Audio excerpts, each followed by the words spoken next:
We are not going to have $1 million grand prize. We are not going to have $1 million grand prize.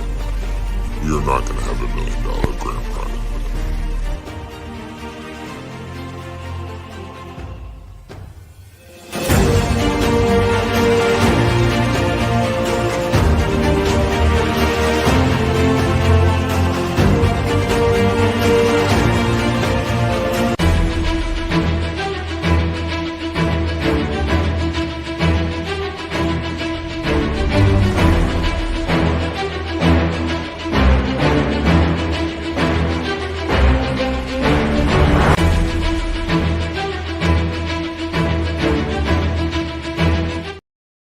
Follow along with the live draft board tonight. Watch our pick-by-pick analysis as we call the action from the 2024 FFPC Pros versus Joes Champagne League number 5 to find out who's winning a 2025 FFPC Main Event squad. We've got a great show for you tonight. Farrell Elliott and Dave Terpoli are here. I'm Eric Balkman. Stick around. We have 2 great hours, or close to 2 great hours, of fantasy football goodness on tonight's coverage of the Pros versus Joes. Greetings and salutations to all the Balkaholics and for LAX tuning in. This is the latest episode of the High Stakes Fantasy Football Hour, and it's presented by myffpc.com. I'm your slightly above average host, Eric Balkman. You know me from the RotoViz High Stakes Lowdown, the High Stakes Fantasy Football Show on the Better Sports Network, and, of course, the Fantasy Football Players Championship. Well, welcome in my co-host tonight. You know him as the 11-time champion of FFPC leagues and a guy you can watch on the Better Sports Network with myself and Theo Greminger from Player Profiler to Thursday night at 7 p.m. Eastern Time, drafting a best ball team in the FFPC Best Ball Tournament. We'll have all the action starting at 7 p.m. on Thursday. You follow him on the X at Dave Terp. It is Dave Terpoli. Dave, welcome in, man. How we doing? We're doing good. We're excited. We missed you last night. Brandon Murchison from Rotoballer filled in, but glad to have you back tonight. For sure, as we'll give Brandon the night off and bring you on. Farrell Elliott will be here shortly as well. He of the Kentucky Fantasy Football State Championship. Post in the chat room right now that we have going on YouTube, X, and Facebook. You can also connect with us on X directly at HSFF Hour, at Eric Balkman, at Dave Terp. Facebook.com/HSFF Hour is where to go. High Stakes Fantasy Football at gmail.com is the email address that you want to send those questions, and we'll try to get to them throughout the program tonight as we cover tonight's 5th draft of Pros versus Joes. Reminder, only one person's going to win anything. First place gets a 2025 FFPC Main Event entry where they can compete for a $1 million grand prize. That's a $2,000 value. And we found out last night from Darren Armani that the Pros versus Joes overall winner is going to get an awesome Pros versus That's huge championship belt. It is really cool. Yes. First time ever we're doing that. And Darren brought that on the show tonight. So everybody's competing for that overall prize as well as the first place prize tonight. Let's get into it, ladies and gentlemen, with the first round about almost over here. I'll take you through it tonight. The FFPC Joes of Todd McIntyre and Curtis Van go with Christian McCaffrey first overall. Pat Kerrane from Legendary Upside goes with CeeDee Lamb. Dan Sidenfaden and Jeff Conklin go ahead and draft Bijan Robinson at the 103. Jim Coventry, hitting cleanup tonight, takes that third running back off the board at 104 in Breece Hall. A lot of receivers after that. Brian Jervelin ends up going with Tyreek Hill. Jamar Chase to John Daigle from Establish the Run. Then at the 7th pick, Ian Hubbard takes Amon-Ra St. Brown, A.J. Brown to Fantasy Alarms, Andrew Cooper at the 108, Justin Jefferson 109 to Frying Pan Inc. That is Brad Petri and Darren Larson, the former Kentucky Fantasy Football State Championship main event winners. Garrett Wilson goes to Schopp and Krautwurst. That's Mike Schopp. That's Adam Krautwurst, the host of the Deep End Fantasy Football Podcast. Puka Nacua goes to Nick Thompson at 111. And Jonathan Taylor to the Scores, Justin Boone, to make it 4 running backs in the first round. Speaking of the KFFSC, why not bring in the definitive commissioner right now? Farrell Elliott hopping aboard on the broadcast tonight. Farrell, how excited is it to be reunited with Dave Terpoli on this program this evening? You missed me, don't lie. Now, Dave, let's don't get started with you were a little emotional. I'm sure with any unpleasant last night, people were disappointed, even though your stand-in was very entertaining. And, you know, I think some people just freaked when they saw Dallas Cowboy paraphernalia on our guest host. But nevertheless, Balky, thank you for welcoming in the KFFSC guys tonight. And, you know, Petri and Larson are past champions, because once you're a champion, Bulky, you're always a champion. Yep. We don't use that word. Just don't do it, because, you know, they are celebrated as such. And you know what? Last year in the big paybacks, they muscled up and exerted their will over the crowd of KFFSC drafters. So it probably they will return to that similar main event glory this year. Wouldn't it be great, Balky, if we had Terp in the room? I said once in the next 10 years I'll be there. It'd be tremendous. Like I can't wait for that year, because that's hopefully it's this year. It's going to happen for sure. Terp, let's talk about the first round here tonight. 108 tonight, AJ Brown, and I'd say, that's a little bit of a stretch on him, but that's not the case anymore. It was a few weeks ago where AJ Brown was 112, 201, but now where Coop grabbed him tonight, 108, 109. It's interesting to see him go up these draft boards. How high is too high for AJ Brown? Not high enough. I mean, I'm trying not to be a homer here, but at the end of the day, you saw the stretch that he went on last year with Hurts. Mm-hmm. As Eagles were down the stretch, you saw what he could be with an offense that didn't move him around at all. Now you bring in Kellen Moore, talking about playing him in the slot more. I mean, the route tree with him and Devonta Smith is pretty much secure. Goddard's there, but I don't expect him to really eat into their pie. So, I mean, to me, AJ Brown's my number 2 receiver right behind CeeDee Lamb. I just think he's being undervalued, and it really starting, fantasy managers are starting to realize that what he has wide receiver 1 upside. He has number 1 player upside. You can never be embarrassed for drafting AJ Brown too highly. And those people that got him in the second round, that's an embarrassment of riches. As he was going. Seriously, I've seen some teams looking back. I was bored at work today. I was looking through some of the early teams that got drafted. And some of these guys, if everything obviously has to work out injury-wise with preseason and early this season, but some of these guys have some powerhouses. AJ Brown, second round pick. I mean, he's never getting there again. We'll get to this right now, because this other player is not going to be drafted for a while, and I don't feel bad about table talking a little bit here. But John H. in the YouTube chat wants to know, Terp, what do you think of the Kyler Murray and Trey McBride stack? Right now, Trey McBride, 205 on average. He ends up going to Petri and Larson here at the 204 tonight. Kyler Murray, I mean, you can make it happen pretty easily. He's not going in the FFPC Best Ball Tournament drafts until the 707. What do you make of Murray and McBride for this format? Funny you asked that, because me and Dan Williamson have a best ball team going right now that's being drafted. We took McBride in the second round, and we took Kyler Murray in the 8th round. So very high on that team, very high on both players. Murray's my second-ranked quarterback owned right now in all my drafts so far, and McBride is definitely a guy I want to get exposure to. So very high, no downside whatsoever there to me. We saw at the end of the season. Do I expect it to be like that, this year? Probably not with Marvin Harrison and, some of the other guys they brought in, Zay Jones, the rookie Benson, I think could be more in the passing game. So we'll see. But, I mean, Kyler Murray is one of my if you look at some of these streams in the past, I've never been a Kyler Murray guy. Never drafted him. Always. It's like the Zeke thing. Never. Derrick Henry, those guys I never drafted. All three. Murray doesn't play for the Cowboys. I know. All three of these guys I've drafted this year, and it surprises me that you're not a Kyler Murray guy, because he's the ideal fantasy football quarterback. I don't know if I would want him if I was a general manager of one of the 32 teams. I don't know if I would want him as my quarterback. But if I'm managing one of 12 in fantasy football, I am in love with him as my quarterback.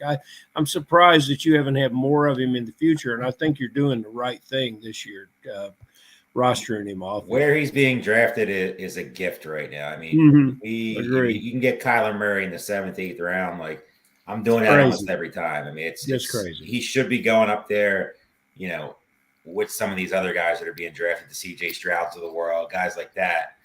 Murray should be up because, we all know he has the rushing ability, and that's what we look for when we're talking about a ceiling when it comes to the quarterback position. With Marvin Harrison, with Trey McBride, with the other, secondary weapons they have.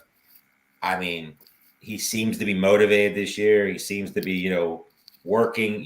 That was always the question with Kyler Murray is, Was the work ethic there? Was the mental stuff there? It seems like all positive so far in camp. It seems like all things. I mean, Arizona could be a playoff team this year, so he may have grown up a little bit.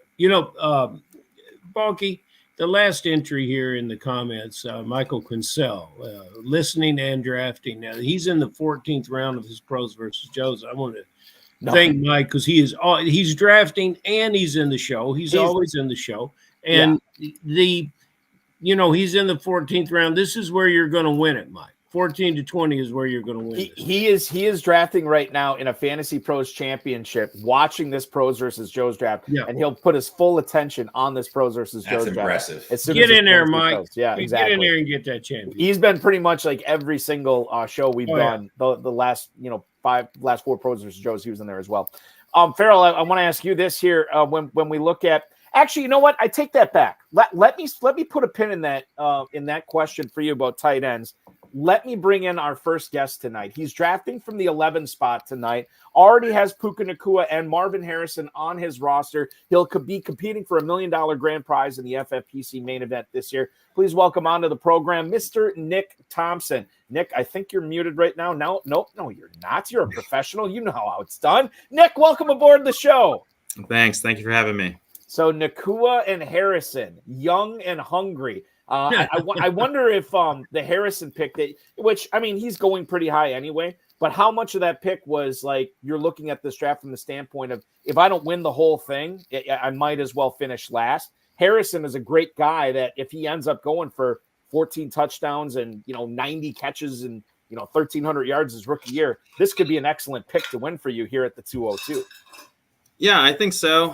It was between Marvin Harrison and Jahmyr Gibbs for me. Really like the idea of the wide receiver at the 11 or 12 spot this year.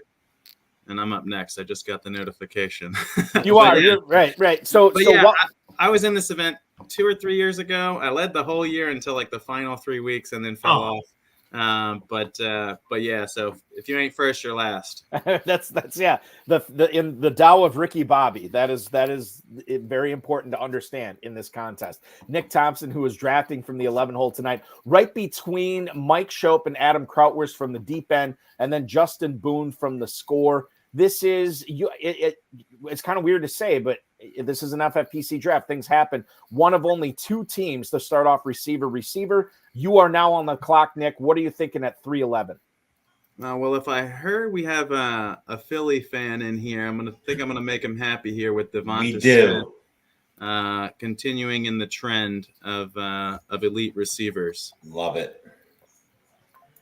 Nick Thompson, who finished in the the FFPC Pros versus Joes competition in 2021, finished 8th overall. Very impressive in your one shot at this. Now you're going to get a chance to redeem yourself here, Nick. Not even redeem yourself, but even better, your 8th place overall showing. Receiver. Nacua, Harrison, Devonta Smith. Tell us who's next. Again, this is a best ball event. Wide receivers tend to have the highest upside here. And I like my chances with Mr. Deebo Samuel. Wow, look at that. That's a lot of targets on this team. Nacua, Harrison, Smith, and Samuel. Nick, when you came into this draft knowing that you had the 11 pick, how much did you entertain a 4 wide receiver start here from this spot? Was generally the plan most of the way. Wasn't outside of Christian McCaffrey and Bijan, not too keen on Breece Hall. And then when Marvin Harrison came around, I knew he wouldn't last another round, and really wanted to have that opportunity at some high upside in that high octane offense this year. Nick, when you consider roster construction, both of this format is a best ball slam, the FFPC main event, a managed league, but they're both 20 rounds. How much variation do you envision between your roster construction in that event, which honestly does have kickers and defenses, and then this event that doesn't have kickers and defenses? Yeah, typically I tend to draft, as I was alluding to, more wide receivers in these best ball type events. I feel like their spike weeks are larger, and so I target them earlier. Although I am a fan of the hero RB kind of in the 7th, 8th round as well. What do you, I mean, like, how do you think drafts are going to go for the main event this year? I mean, we've seen those 3 running backs pop off in the first 5 picks pretty much every single time in Pros versus Joes. I've seen a ton of them, Nick, in a lot of other fantasy pros drafts where after those running backs are off the board, people are kind of avoiding receivers to a certain extent too. Obviously, we see Jonathan Taylor sneaking into the first round here, but it's like if you don't have a top 4 or top 5 pick, I think your focus has to be on receiver here in the first round, right? I think that's right. Outside of Christian McCaffrey, if I've got a top 5 pick, I think I'm going wide receiver anyway. So I actually like the 6, 7, 8 slot here because, as you mentioned, you see 3 running backs go off in the top. I'm plenty happy with a Tyreek Hill, Jamar Chase, or Amon-Ra St. Brown in the 5, 6, 7 slot. You know, I'm just looking here, and I'm impressed with your resume, Nick. As I'm looking at all, I mean, you're looking at what 9 or 10 championships you've already won in the FFPC. What was the most difficult thing when you signed up for the FFPC, however many years ago it was, in adjusting to tight end premium and the fact that there's 2 flexes? Yeah, so the tight end premium was a big jump. Actually, I think my very first draft in the FFPC didn't really realize it was tight end premium and wondered Never why a good Travis thing. Kelce went 2nd or 3rd overall. And then if you look at this draft, right, there's 6 tight ends in the 2nd round. I think a similar type thing happened, and I kind of wondered what was going on, and I quickly clicked into the rules and noticed that. So I stacked up on 3 kind of mediocre tight ends that year when I didn't get one of the top, 5 or 6, and learned my lesson with my 2nd draft that year. But I actually enjoy the tight end premium. I think, in your standard home leagues that are PPR, outside of the top this year, probably 3 to 5 tight ends. I don't know that there's a big difference maker. And so I think it really kind of makes the tight end position more valuable and makes the draft much deeper. Nick, were you disappointed when I look at the first 4 rounds here? You load up on receivers. You're probably thinking, okay, well, maybe I'm going to get some running back falling to me here from either Schopp and Krautwurst or from Boone. But only 1 running back drafted between those 2 guys on either side of you. Man, this could be a war for the green, a different kind of green at the end of the back end of this draft here. Yeah, I think so. But, I'll get to see what the gentleman at 10 slot does in front of me here on the turn. And perhaps the gentleman in the 12 slot here is anchoring on Jonathan Taylor. So we'll have to see. But, that just means that everybody's going wide receiver like I did. I'm happy that I grabbed the ones that I wanted early. Yeah, that's right. I showed it earlier, Nick, in the YouTube chat, but Teague Orgman, our 2023 reigning FFPC Main Event $1 million champion, taken in the draft tonight, and he thinks you got a very sharp start here tonight with that 11 spot. 4 receivers. We'll be following your team as we continue through the draft tonight to see how you fill in the spots at running back and tight end. I want to thank you for coming on, being a part of the show, making a couple of picks on air. Good luck in the main event this year, and enjoy drafting season, my friend. Thank you. I appreciate it. Good luck, man. Thank you. Thank you, Nick See you, Thompson, popping aboard to make a couple of picks.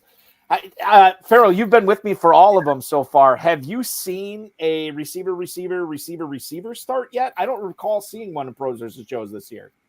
I haven't. No, and it's going to be, when I see that, I'm always intrigued, and I'm intrigued about 5, 6, 7, and 8. What is he going to do with that? Because Turp doesn't agree with me, I don't think, but I think the running backs run off and run out, and that's he's you need 2, maybe 3 to get you through. When you have to click the button, Pardon me? I agree with you. When you have to click the button, I agree with you. In best ball, I don't agree with you. Okay, well, Clicking the button's a lot harder, when you have to click Ty Chandler or Marshawn Lloyd or somebody like that. I get that clicking the button. I'm learning all kinds of cool insider. When you got to click the button, it's click a lot the harder. button, and we had a guy that was OTC the other night, and I thought, geez, you're learning a lot in these streams. You've got prescriptions for that, but that was not what he needed, and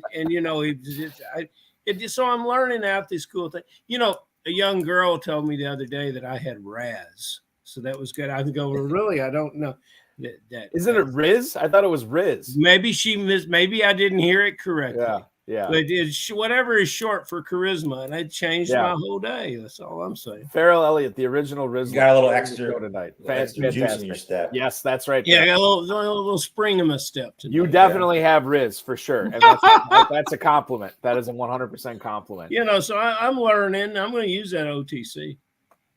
Terp, the last time we broadcasted Pros versus Joes last Tuesday with you, we saw that was the drunk on tight ends draft. Where all of them get pushed up. Tonight, we see 6 of them go off the board in the second round, including. This is more like it. I mean, it's a normal draft. But this is the second straight night too. I mean, we saw Kyle Pitts last night, who has an ADP of 305 in the Fantasy Pro or in the FFPC Best Ball tournament. He goes at 208 last night to Bob Lung. Pat Kerrane, the $2 million man, takes him at 211 tonight. Kyle Pitts really inching up the draft boards too, Terp. Yeah, a month ago, I said where Kyle Pitts was getting drafted in the beginning of the 4th round, end of the 3rd round, he was going to get moved up. I mean, it was only a matter of time. Obviously, with the tight end premium, you get positive press on this guy. The hype that surrounds him will get him up in that slot because there's a lot of players that if you look in drafts and you've seen in the last couple of days, they're kind of stale right now. Chris Olave, Devontae Adams, Jalen Waddle. Guys like that, they're kind of in a stale. Nobody really wants to take them. They're kind of just there. And it's like you're seeing these shiny toys being Kyron Williams getting more positive press, moving up. Kyle Pitts, Evan Ingram continue to move up draft boards. The first team to go tight end is from the 5 spot tonight. Evan Ingram at the 305, and then George Kittle at the 408. That was Brian Gervelin, the FFPC Joe, doing that. We do have 4 quarterbacks off the board here as well. And then, I guess I keep talking about Kyle Pitts, being drafted too high. But regardless of what I think, it just seems like, to your point, Terp, he is climbing up. And once again, if you want Pitts on your team, if you are a believer in Cousins and you are a believer in that Falcons offense and you are a believer in who's the cat from the Rams that is the OC there now, whose name is escaping me? Zach Robinson. Zach Robinson is running there. If you're a believer in him, then you are paying the iron price for Drake London, who went at the 207 to John Daigle tonight. You're paying the iron price for Kyle Pitts, who went at the 211 tonight. I'm kind of on the side of and I think we talked about this a little bit last night, kind of like getting Darnell Mooney late. We saw, who was it who took Rondale Moore on the clock late? Was that Pretty in Pink that ended up going with Rondale Moore? Yeah, I mean, and those guys are super cheap, and this is best ball, so it's not like if you want a piece of the Falcons offense, Farrell, you don't necessarily have to sink a 2nd-round pick into it. You can get a piece of it later. No, but I love what's going to happen with Pitts when on August 9th in the first quarter that the first team for Atlanta runs out versus the Dolphins in preseason, and Pitts takes most of the snaps from the flex position. Then everybody's going. He's going to be going at the 1-2 turn before Vegas. Everybody's just going to lose their mind, and at some point, you need to probably pump the brakes on that, but it won't. And if you're willing to pay in the early mains, if you're willing to pay a number 3 for Pitts, and you want Pitts on your teams this year, that's where you should look at Pitts, because Terp is right. He's just going to keep shooting up the board. Pitts and Dalton Kincaid are 2 guys that could continue to move up draft boards as we get closer to September. Yeah. They're not the only 2 can move up. I'm just saying, as of right now, I don't think any of the other. Laporta, I don't think will move up unless an injury happens. Kelsey, I don't think will move up. Trey McBride, I don't think will move up unless an injury happens, obviously. But Kincaid and Pitts, I feel like everything, all the press is going to be on them. All the positivity is going to be on them. Kincaid looking great so far. Those are 2 guys I think can get up even higher than they're going now. The rest of the 3, I don't think is going to move. Bonky Terp is going to convince us that you can cram 12 guys in the first 7 draft slots here. Anything's possible. That 12 slot's wide open this year. I mean, we've talked about how you want to start it. That 12 slot's going to be, I think, by the time that we all see each other in Vegas, I think that 12 slot, before the games happen, is going to be a wild drafting position, because, I mean, you're going to see some wackiness. I don't think you're going to see as much standard picks like Jonathan Taylor and Sam Laporta that are going in this format. I think you're going to see guys get up there that you don't think should be up there. I think that's what makes it so compelling. There's so many people we've talked to that say they don't like the 12 spot for 2024. And I think it's just because they're not comfortable with anybody there. And when you're not comfortable with it's a difficult spot. It's a very difficult spot to draft, especially this year. And that's why the variance gets increased there. That's why I can tell you one thing. I would love to have the 12 slot on Saturday in a main event draft.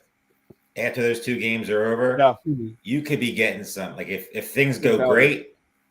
If things go great, you could be looking at like an AJ Brown, Jamar Chase star with the wackiness that could happen if Kelsey gets moved up, Pacheco, Mahomes, Jackson, Flowers, Andrews, and then you have all the Packers guys with Josh Jacobs and Watson and Reed, and then you have AJ Brown, Devonta Smith, Saquon Barkley if he has a good game, Hurts. Right. All those guys can get moved up. If you're drafting Saturday, that could be. It's much more intriguing when the players don't perform in week 1. Remember Chris Johnson years ago? You remember Peyton Manning? I love that year. As long as you want the second pick. As long as you knew a live draft, somebody was taking Peyton Manning number 1. As long as you dodged that week 1. And even some teams that took Peyton Manning when he had that 7 touchdowns, they still lost. And that team was dead on arrival once you took Peyton Manning number 1 overall, even with the season that he had. And Balky, do you remember that year because Johnson played Pittsburgh? Do you remember how far he went down in the draft? It was 12 fantasy points or something. Yeah, I don't remember offhand. It was just I would much rather a shootout in those games. Because like last year, everybody was kind of there was nothing that really stood out. Kelsey, obviously, banged up to start the season. Jahmyr Gibbs was very, very suspect. And now we get 2 games. We get 2 games. Mm-hmm. St. Brown was the best, but I mean, he didn't really set the world on fire. He's still a first round pick, but 46.5 for that Chiefs Ravens game. 48.5 is the total on that Packers Eagles game. That's week 1 too, when sometimes especially these offenses don't play a whole lot together in the preseason. Mm-hmm. We could see some sloppiness, but sloppiness on the defense. And also the Eagles game, the thing that worries me, I'm sure, is we're not on East Coast time zone. We're talking about a game across the pond. So it's so difficult. Eagles have not difficult, but those games that they have every year, they're always funky. All those 9:00 starts on the East Coast, like the games that are in Europe, they're never shootouts. Remember Tyreek Hill and Kansas City? We thought that game was going to be up and back, up and back, up and back, and it was a colossal flop. For what it's worth, I mean, at least it's an 8:15 start Friday night for the Eagles. That changes a lot of things, right? It does. Yeah. Let's do this, guys. He's on the clock right now. I'm going to let him make his pick, and then we're going to bring him on as our next guest here on the coverage of the FFPC Pros versus Joes. He's a guy that you have read his work on Fantasy Alarm. You've listened to him on SiriusXM Fantasy Sports Radio before as well. A guy who is a 3-time FSWA award finalist. He is a guy that is no stranger to the FFPC format. One of the tight end whisperers, maybe the tight end whisperer, if you ask. The tight end whisperer. It is Andrew Cooper at Coop A Fiasco on the X. Please welcome him in right now. He's drafting from the 8 spot, and it seems like a pretty solid team, Coop. Are you happy with it? Yeah, I'm feeling good about it, dude. I'm feeling good about this show too. I've been watching along. A lot of Riz, a lot of Raz going on in here. That's what we're here for. It's a hot room. It's a hot board. I'll tell you, I did just you brought me in a little rattled because I did actually get sniped just now. So been feeling pretty good about my picks all along. Chris Godwin is a guy I really that hurts. Standalone article on him, and I needed a wide receiver there. Really excited about his upside getting back in the slot, right? People forget last year he was dealing with a neck injury in the playoffs. He was dealing with a knee. Like outside of that, he had those games where he was getting 10, 11, 12 targets. So in a full PPR format, I really want him there. But settled on Hollywood Brown. We'll see. He's got the prove it deal, right? And anytime there's guys in those situations, they care about pad and stats. He cares about 2 things: staying healthy, pad and stats. Right. Maybe getting a ring, right? That's why you sign there. But I don't know. It's exciting to me, especially in best ball where I don't have to slot him in.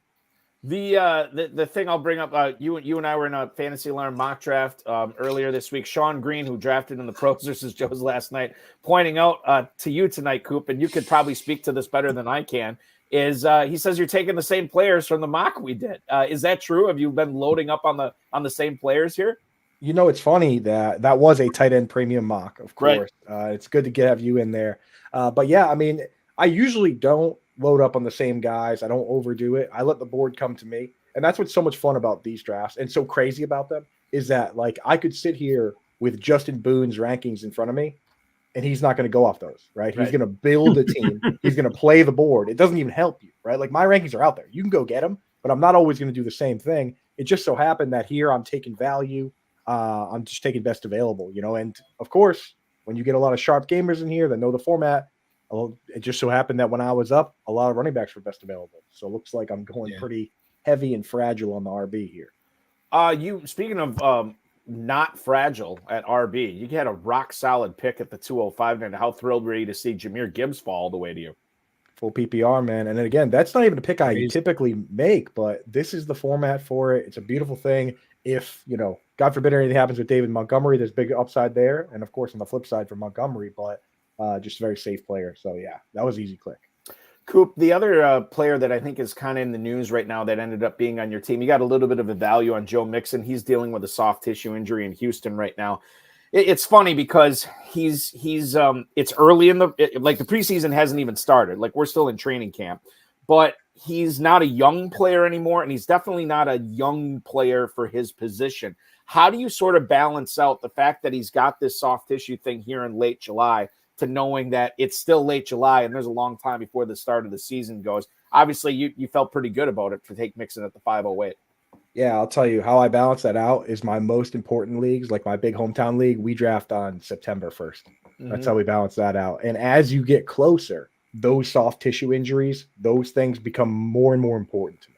Right now, I'm kind of in the world that you guys talked about earlier, where it's like I'm looking around, especially doing the big tournaments and the main events, and I'm saying, where can I get an advantage? Right? Where can I get this guy? Like you talked about AJ Brown. Now I have to spend up on a guy I really like when I didn't have to a month or so ago, right? When he was going in the second round, it's like I'm trying to see where I can get an advantage and say, okay, well, when things are looking good with Joe Mixon and people realize that Dameon Pierce is returning kicks and Cam Akers might not even be on the team, they just brought him in, you know, as like a camp body, then, you know, people are probably going to get a little more excited about Joe Mixon being the lead back for a team that has, you know, Pro Bowl Laramie Tunsil at left tackle, and they use fullback, Andrew Beck to open things up, just like in San Francisco and Miami. And they have 3 stud wide receivers that are going to help them move the ball and a tight end. And he could just fall backwards into 15 touchdowns on a team like this. So that's why a guy like that, to me, I'll absolutely take him at that spot, even with 2 running backs already on the team.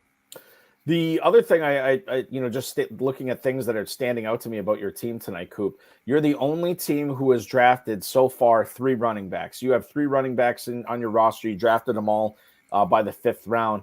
At this point, I mean, at some point that dead zone is going to start, rearing its zombie heads into this draft. And then at that point, that's when you can start scooping up the receivers. Was that sort of part of the attraction of drafting Gibbs, Jacobs, and Mixon as early as you did? Well, the attraction to FFPC for me is the tight end premium. As you know, I'm kind of contractually obligated at this point to try and find late round and breakout tight ends for everybody. You know what I mean? It's like Howard Bender, it's got me chained to the desk trying to figure it out. So what I do is I take best available for the first few rounds, knowing that this particular format plays right into my skill set, right? For somebody like, for me, what I do, a lot of times taking Travis Kelce or Sam Laporta at ADP is kind of using up my juice. I'm not leaning into what I'm good at, right? So that's what I'm doing here. And same thing for people out there. Like, if you are the best if you are the guy every year that finds the Puka Nakuas and finds guys off waivers, wait on wide receiver, right? Lean into that. Same thing with running back. If you're really good at finding breakout running backs, go 0 RB, right? Lean into your skill set. For me, tight end is a position I have to be deep into. And a lot of the guys have gone that I like. Pat Farmby, the guy that I like. But, we're going to do our best to find them and create value that way. I'm on the clock right now. Yeah, you are. You are on the clock. And I think that's what it's all about. We as fantasy players need to know our weaknesses. We need to know our strengths. Your strength is finding tight ends. And don't worry, everybody who's watching, I will put Coop under the spotlight here and interrogate him. We'll try to get some sort of pressure tight end goodness out of him tonight. Still That's no the tight idea. ends for the tight end whisperer.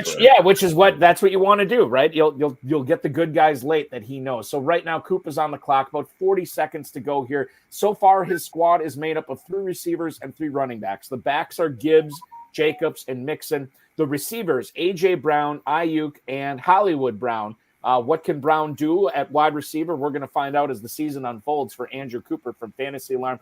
20 seconds on the clock, Coop. Talk us through this pick here.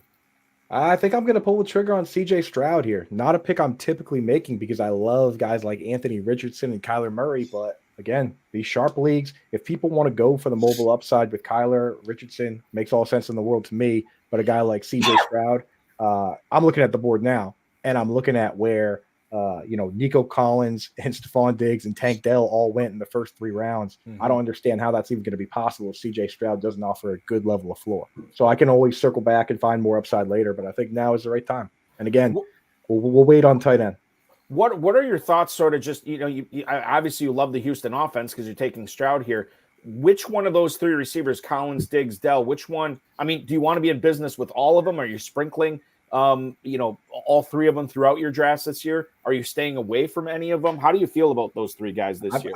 I've got one that I'm staying away from. People don't like to hear it though. They don't like to hear you fading any of these guys, but especially their darlings from last year. But for me, I look at Tank Dell, right?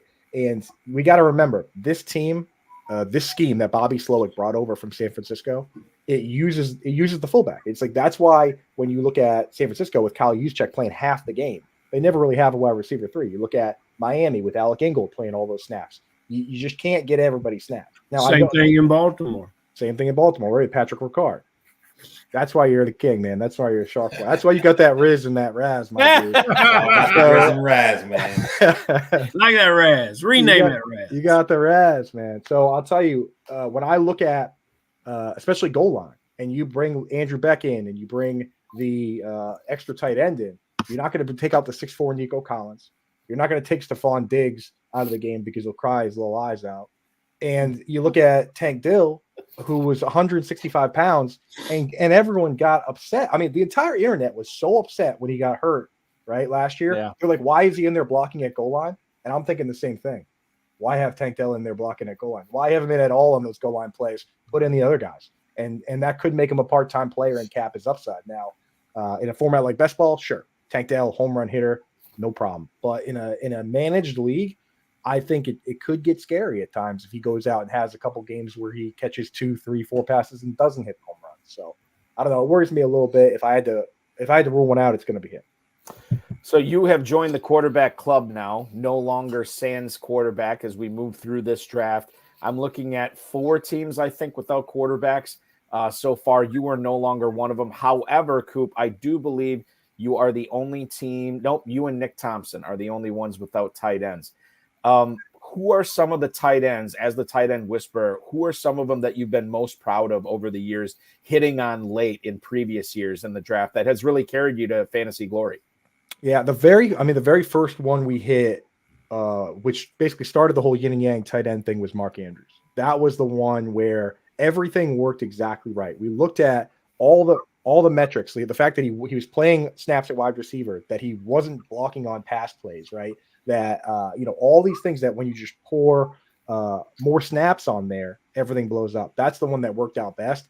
But one I have to hang my hat on is just sticking by Evan Engram, because man, Giants fans on Twitter, I'm sure you know, Terp, they get a little crazy, right? They get a little. I mean, dude, there's such a proud fan base, right? 100%. It's such a proud city. It's like, dude, when you try and tell them, hey, Evan Engram deserved to make the Pro Bowl the year he made it, and maybe Daniel Jones isn't that good, they don't want to hear that, dude, especially after he gets moved. But what happens next when he goes, he's a top 5 tight end with Eli Manning, plays with Daniel Jones, not that good, goes to play with Trevor Lawrence, top 5 tight end back-to-back years. Last year, second most receptions by a tight end all time. It's like, it's hard for me not to circle back and be like, hey, knuckleheads, I was right. But I try not to do that too. I'll do it in my articles that are for our members. They're not reading any of that stuff. Right. But, yeah, I try not to do it on Twitter, dude, because you don't make a lot of, you got to try and make friends on Twitter. Balky, I have questions for Coop that Well, hold on, Farrell. But before you ask him, Coop's on the clock right now. Oh wow! Yeah, fire away, dude. I do a million of these. 20, He's a multitasker. 15 seconds ago. Sorry, Farrell. Just 1 second. This is much more. All right. Yo, you can ask away. I got it. Yeah, Coop, go ahead. Who are you taking here? Oh, okay. So it's Keon Coleman at the 805, a rookie out of Florida State by way of Michigan State. Tell us what you liked about Coleman here as the 45th receiver selected. Yeah. So I have safety. Right, AJ Brown back-to-back 1,500-yard seasons. Brandon Ayuk on a team that, according to PFF, threw the fewest passes of any team that counted as passes, on only 105 targets, was good. If he gets traded, he could be even better, right? But and then Hollywood Brown a little risky, but this is where I claw back value, right? This is where everybody else got all these wide receivers that are safe. I need to create some sort of leverage. There are guys later, that I can go into the boring guys that can give me some sort of floor, but you at a certain point, I feel like you run out of ceiling guys. And a team, we saw what happened with the Vikings when Stephon Diggs left and Justin Jefferson hit. It was wheels up. So I look at that and I say, hey, you know what? Sometimes you get an AJ Brown leaves and the guy that comes in is Treylon Burks and it's not so hot. Sometimes though, right? It's like I know what I'm getting. I know what I'm getting myself into. It's like I know what I signed myself up for here. The floor couldn't be lower. We say the floor is lava with a guy like this, but the ceiling is, well, there's 150. The guy with 150 targets that just packed his bags. So there's targets to be had. So I mean, I'm rooting for Dalton Kincaid because you know what I do for business over here with tight end stuff. But you know what I mean. But hey, got to hedge your bets somehow. Might as well go big here. Farrell, go ahead. You had some questions. Well, I have to get permission from you, Balky, before I can ask these questions. No, I do, because some of the players have not been selected yet. And this is pros versus Joes. I wouldn't worry about the table talk. All right, don't worry about the table talk, and I can also give you guys some tight end stuff before we go. Even if I don't pick somebody, that can help every one of our listeners. All right, well, we want to do that. So, but I got tough questions. Goddard is a tight end that Terp and I agree on. One of our rare agree. Terp and I can disagree without being disagreeable. Well, at least one of us can. But the thing about Goddard being drafted in front of one of my favorite tight ends, Schultz, I'm curious as we talked about all those teams that employ the fullback and what that does for the tight end, your breakdown on Schultz, since you don't necessarily think Dell in that offense, it supports the third receiver. Yeah, the problem that I run into with Schultz is that you have to be to have two pass catchers ahead of you. You have to be a unicorn, which George Kittle happens to be, right? That's the whole thing. Nobody has more 40+ yard plays over the last 7 years than Kittle. He has 16. Travis Kelce has 14. The next highest guy has 7, and it's like Jared Cook, who retired a couple of years ago. Like tight ends aren't ripping off big plays. Dalton Schultz is a guy that doesn't quite do that. And how many injuries away is he from being a top 2 target on the team? Tank Dell goes down, that doesn't change anything. Stephon Diggs goes down, it's still like it was last year. And last year, when everybody, when those guys were hurt, when Tank Dell or Nico Collins was hurt, he was averaging 7 targets a game.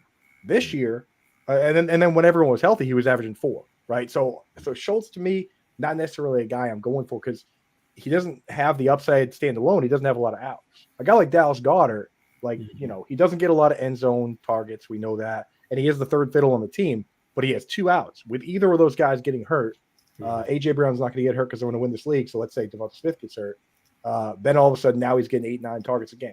So that's why, for me, I kind of separate those 2 guys. But I don't know. That's how you separate them. What happens if someone is subtracted from that offense? And that's a very clever way to do it. Goddard with the history, Goddard with 59 catches, that's his best. That's Schultz worse. It's hard to understand. Well, he's safer. Schultz is safer. Not to mention, we were playing the game of trying to guess who gets hurt. With Dallas Goedert's got hurt 5 years in a row, right? And but at some point, I'm curious is when Schultz can't even get out of the double-digit rounds, and I think he's a little more productive than that. But your point is well taken. Isaiah Likely. Isaiah Likely is a tremendous athlete. How do you handle Likely if you're an Andrews drafter? Yeah, so and then this is a huge thing that I separate leagues like this versus other leagues. In my leagues, if I'm doing a league with 10, 12 teams and it's a hometown draft and we're going like maybe 15, 16 rounds, I will prioritize Mark Andrews. because I know that Isaiah Likely as the tight end 20 is going to hit the wire. And I could just drop a bucket of fab on him. He's the only true tight end handcuff for those top guys. If Sam Laporta gets hurt, you're done. You're not starting Shane Zylstra, Brock Wright. With Isaiah Likely, you plugged him in last year. He had top 5 upside. The problem you run into in the draft like this is it's best ball, and Isaiah Likely is getting drafted on his own. And I don't handcuff running backs. I'm damn sure not going to handcuff tight ends. Yeah. So it changes the way I approach it. You know what I mean? The availability of Isaiah Likely, like the safest position you can be in your dynasty league right now is having Mark Andrews with Isaiah Likely on the bench, right? Because you're basically injury proof, right? Mm-hmm. But in certain formats, you can't afford to do that. You can't afford to draft them both, and it's not worth it. So it's such a complex game, man. I love talking ball. Let's go, dude. It's been a long time since the Grock and Hernandez right, exactly. 2 tight end situation, but I think we've got one out and with the Raiders this year. I see Bowers in that slot off, and I see a lot of 2 tight end sets. How do you handle 2 tight end sets? Have you ever seen one that you love, or is it just the 2 tight end set kind of eats into the player that you think has the highest upside?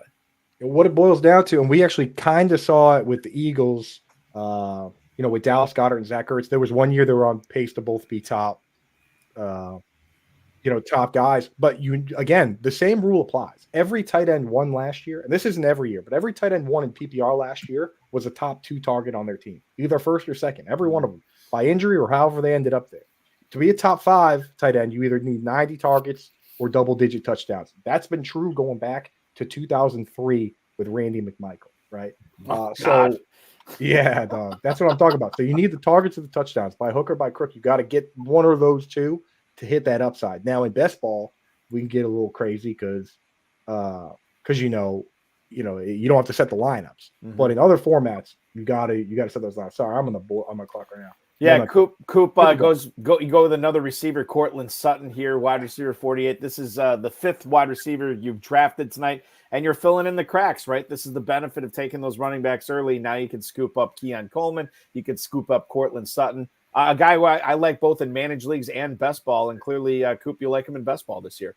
For sure. And just to finish that question, you need to envision a way for both those guys to be top 2 targets on the team. The answer to that is one of those guys needs to essentially play wide receiver, right? Yeah. Like if, and again, for the Raiders, there's no 2 ways around it. You need Devontae Adams to get hurt or traded, right? Like that's 150 targets, minimum 120. What's the minimum number of targets a healthy Devontae Adams gets? 150. 150, right? Yeah. That's what I'm saying. So you need him to get hurt, and then it's possible because then now the game is Jacoby Myers versus Trey Tucker versus they probably move Brock Bowers to split end if that happens because he's basically, I mean, you look at his measurables. I can't even find a 10 in my database to compare this guy to. He's like stronger Jordy Nelson. You know what I mean? So like, I think he's going to be tremendous when the targets are available, but that would be the world where you get there. You would have to have a situation like that. And I think teams don't like building that, which is why it's very difficult to get there. Does Freiermuth make a comeback? God, I love it, dude. That's the question. He's already been taken. So I wrote an article. Ranked tight end or owned tight end so far. For you? Yes. You're so good at this, dude. So I'll tell you, you have, and I wrote an article on this whole thing, kind of debunking some myths with Russell Wilson, right? With his ability and where he throws. This whole idea that he doesn't throw over the middle of the field is not even true, right? I don't even know where that came from. Like his pass rating over the middle of the field has been fine. He had more completions between the numbers than he did outside the numbers. When he had Jimmy Graham, the 2 years he had Jimmy Graham 1 year got 90 targets. The other year he got 10 touchdowns. I mean, those are the barriers to entry, right? And now Deontay Johnson, a guy that's averaged 9 targets a game over the last 4 years, he's gone. It's George Pickens, right? Obviously he's going to get his. And then it's Freiermuth versus, Calvin Austin and Roman Wilson, he's a rookie. I mean, he could be worth a stab. It's like Van Jefferson. No. Freiermuth is a guy, and they're saying he's moving all over the formation. Not to mention last year in Arthur Smith's offense, Drake London played like 76% of snaps. The next highest wide receiver played 33% of the snaps. Like that mishmash of tight ends and fullbacks, it couldn't be better for Freiermuth. So I'm fully in. I was planning on getting him in this draft. I'm not gonna lie to you. Kyler Murray and Pat Freiermuth, those back-to-back picks there is exactly what I do in a lot of my leagues. But now we just pivot. Here, I'll take a tight end right here when we get on the clock. We can talk about them. And I'll stay on the whole show. I don't care. Yeah, no. Coop. You're on deck right now, but Jimmy Williams is already pointing out in the YouTube chat saying, don't let Coop go without some tight end talk. We've gotten into some tight end talk, Jimmy. But I want to specifically ask you, when you talk about these late round tight ends, as you're on the clock right now, and I'll frame the question this way. I don't expect you to give away all your tight end whispering secrets here on the program, but if you could give us a morsel, such as, are there a lot of late round tight ends that you like this year? Is there only one or two? Because historically, we've seen a tight end come out of nowhere to finish top 5 or at least top 12 seemingly every single year. Sometimes there's more than one. Did you just take one here at the 10:05? Who else do you like? All right. So I'll give you the number because I have it, Balky. 7 years in a row now, a tight end has come from outside the top 17 in ADP to finish top 5. At least one. Some years too. Like 1 year, Darren Waller and Mark Andrews did. But Evan Engram has done it twice now. Last year, Laporta was tight end 18 off the board, finished top 5. Finished top 1. Right? So they're out there, and we're going to find them. The cheat code is this. If you had to take one piece of paper, if I take one piece of paper and write down one note, it would be that top 2 target on the team, right? Obviously, speed helps. All these other things help, but you got to use your imagination.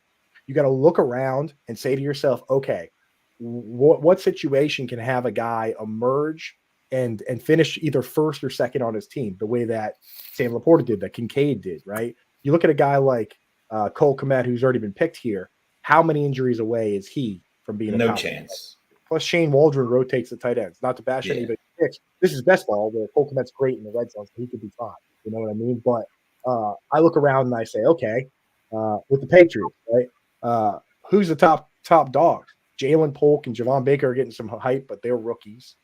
Kendrick Bourne is coming off a torn ACL. Juju Smith-Schuster's looking like he's done. Pop Douglas, not a very big fella. You know what I mean? Hunter Henry's already great versus man-to-man. He managed to score 6 touchdowns on a team that only threw 16 passing touchdowns, which is a miracle by the grace of the Lord. It was even possible. If the Hunter found the hen out 6 times, that's insanity. Not to mention, guess how many screens the Patriots threw last year? Terp, you might know this because I know you follow me on Twitter. But take a guess. How many screens the Patriots threw to the tight ends last year? I don't remember the number, but a lot. No, the opposite. The Patriots last year threw 0. Wow. 0. Wow. But it's Alex Van Pelt that threw a lot. So Alex Van Pelt coming in, the Browns last year threw the second most screens to the tight ends, 20, to just David Njoku alone. And I know David Njoku is a better athlete than Hunter Henry, but you take a guy that can win in man-to-man and he can find the end zone, when the opportunity arises. And you sprinkle a couple more manufactured touches on that. Not to mention, he's the captain of the team, and they got all these young players. Very real possibility that he's a top 2 target on the team, maybe even the top target on the team, which makes me very excited for Hunter Henry. And it makes perfect sense. I mean, this fits. Listen, this is why you watch these shows. You get the tight end whisperer living like what he's doing. He's doing what he tells you to do, and you can do what he's actually doing with Hunter Henry here at the 10:05. Coop, listen, man, this was tremendous. So much good stuff from you. We'll continue to follow you on the X at Coupe Fiasco. Keep up all the great work for Fantasy Alarm, dude. Don't be a stranger. We'll talk soon. Absolutely, guys. And if you guys feel like that promo code YouTube25, it's a good code. But if it's too long for you, use promo code Coop over at ffpc.com, right? It gets you plugged in. That. So, Yeah. Thanks, guys. You're the man. Thank you. Hey, brother. Coop, there he was. That was Andrew. Great knowledge right there. Coupe Fiasco on the X. Yin and Yang tight end. That strategy is something that I subscribe to for sure. 100%. In all my drafts, and I think it comes through tonight in Pros versus Joes as well. Wow, a lot has happened in this draft so far. Guys, let's talk about Nick Thompson's team. We already visited with him earlier in the program, but he starts off with 4 receivers. Farrell follows it up with 5 running backs and James Cook, Walker, Montgomery, Stevenson, and Singletary. He finally gets his first tight end at tight end 15 at the 10:02. Farrell, I'm completely confident he could still carve out some pretty good quarterback play. not as confident about the tight ends. What do you make of his team? Where in the hell did reality come that he could get all these running backs? This is a fantastic draft the way it's worked out for him. I can't believe all those players were available. I know you like Walker. Montgomery, I think we talked about. You like him as well. And the other thing, too, is even if some of these guys go down, he has enough depth there where it's going to work out. Those 4 receivers have to stay healthy. They have to stay available all season. We'll see what he does at tight end. Terp, you probably want to go with 2 more tight ends on that squad from the 11 spot, right? Yeah, I think I like the way he drafted. Everything looks pretty good. Obviously, the top 4 receivers were up to jump, and then the running backs. I would have probably just taken three of the running backs, maybe 4. I would have stopped at Stevenson. I'm outspoken on Singletary. It's not a terrible pick, in the 9th round in this format, but you're so far behind at tight end right now, and if things go a little haywire coming up here, you're going to be far behind at the quarterback position too. I feel like, he should have taken one of those guys that, instead of Devin Singletary, and his team would have been better. Cole Kmet, I know it's best ball. I know he could, fall in the end zone. He obviously is a red zone target, but he's not a guy that I'm targeting at all pretty much this year. I mean, our guest just said, we're talking about 3 guys ahead of him on the fin. And maybe Shane Waldron rotates tight ends. Maybe you got DeAndre Swift as a 4th. There you go. Yeah. I don't see any format where I'll target him.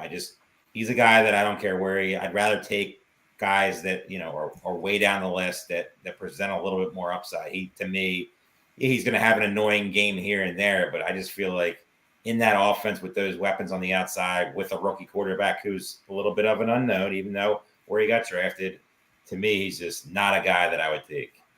The other squad that was getting some love from the YouTube chat earlier in the program is Pat Kerrane from the 2 spot tonight from Legendary Upside. No running backs until the 8th round. Very on brand. We get it. Lamb, Collins, Flowers, Worthy, Reed, Pitts, and Jackson are the tight end and quarterback here. And now he's filling in the cracks at running back. Brooks, Brian Robinson, Elliott, and now Benson. Farrell, I think the one that seems weird to me, if any of these picks seem weird, Xavier Worthy, about a round ahead of ADP. It is best ball, so you want the explosive players. You think he reached too much on Worthy here? Not with the guys he has. And not, he wants to have Worthy in this contest. We don't want to keep repeating the rules. That's the kind of guy that's going to win the contest for you. So good enough. I doubt if he would draft him that earlier. In different type of format. Right. And that makes really, really good 0 RB team. Might not agree with all the players, but the Flowers Jackson stack back to back is pretty nice. Flowers Jackson, and you're getting Jaden Reed, who's falling a little bit down draft boards right now. Worthy is, the press continues to get better in camp. Obviously Collins and Lamb and Pitts. He can get 10 points a game out of those running backs. Yeah, Brian Robinson's a guy that I've been targeting enough, and I hear his sarcasm. Don't forget Zeke, not a bad pick at all. Right. But Jonathan Brooks is the question. Jonathan Brooks is a guy that we don't know. Chuba Hubbard's getting a little bit more press, in the last couple of days. He's a guy that I've been drafting who's pretty much been free in drafts. I just think he's not going away. I know a lot of people don't think he's any good, but he's going to be on that offense, especially if Brooks isn't ready for the season. He's going to be the guy. Miles Sanders is I haven't heard a word about him during camp. So it's one of the best 0 RB teams I've seen drafted so far. The pros so far, I know I'm always biased toward the pros versus the Joes, but there's 3 really good pros teams in this draft so far.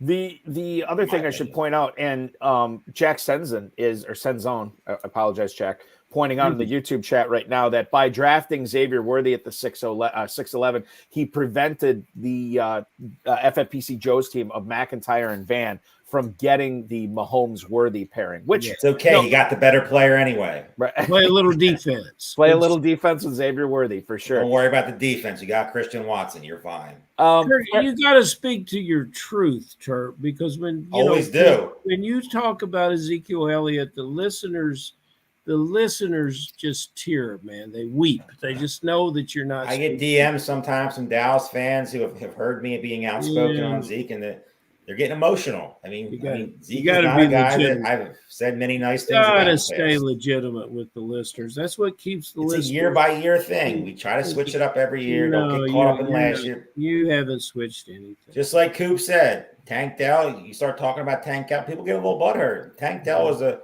darling last year. Tank Dell's coming off the injury. We're talking about Zeke, and you don't need to talk about how much you love. I'm just saying. We're going to be in Vegas, and I'm going to find a way to take Zeke and just walk over to your table, get a picture right in front, get some likes on it. Well, I'm not saying you won't take him. It's just you'll hold your nose and take him. We know where your heart is. It's all about trying to win $1 million. I don't care how I get there. Yeah. Here's what I'm going to do here. We have a couple of guests right now. What I'm going to do here is here's what I'm going to do. Okay. Here's what I'm going to do. What are we going to do? You're trying to bring them all on at the same time. I don't want to bring them all on. No, I don't want to do it. That. Here's the problem. This is what happens when you're host, producer, and engineer. All of Gawky, you're genius. Whatever you do. Aiden, wake him up. It's gonna be perfect. It's not that. We might be having some connection issues with one of them. So what we're gonna do here, we're gonna go to our next guest here. You know him as the runner-up in the 2014 FFPC Main Event. He is drafting tonight from the 3 spot, along with his co-manager Jeff Conklin. You follow him on the X at Dan Side of Bacon. Please welcome in Dan Sidenfaden. Dan Sidenfaden, excuse me. Dan, welcome in. That was smooth. Internet looking good? No, maybe not. Isn't he a Cowboys fan? He's froze. He's froze. There he is. He's there. Do we get him? Yeah, he's there. Hold on. There he is. Dan, we got you?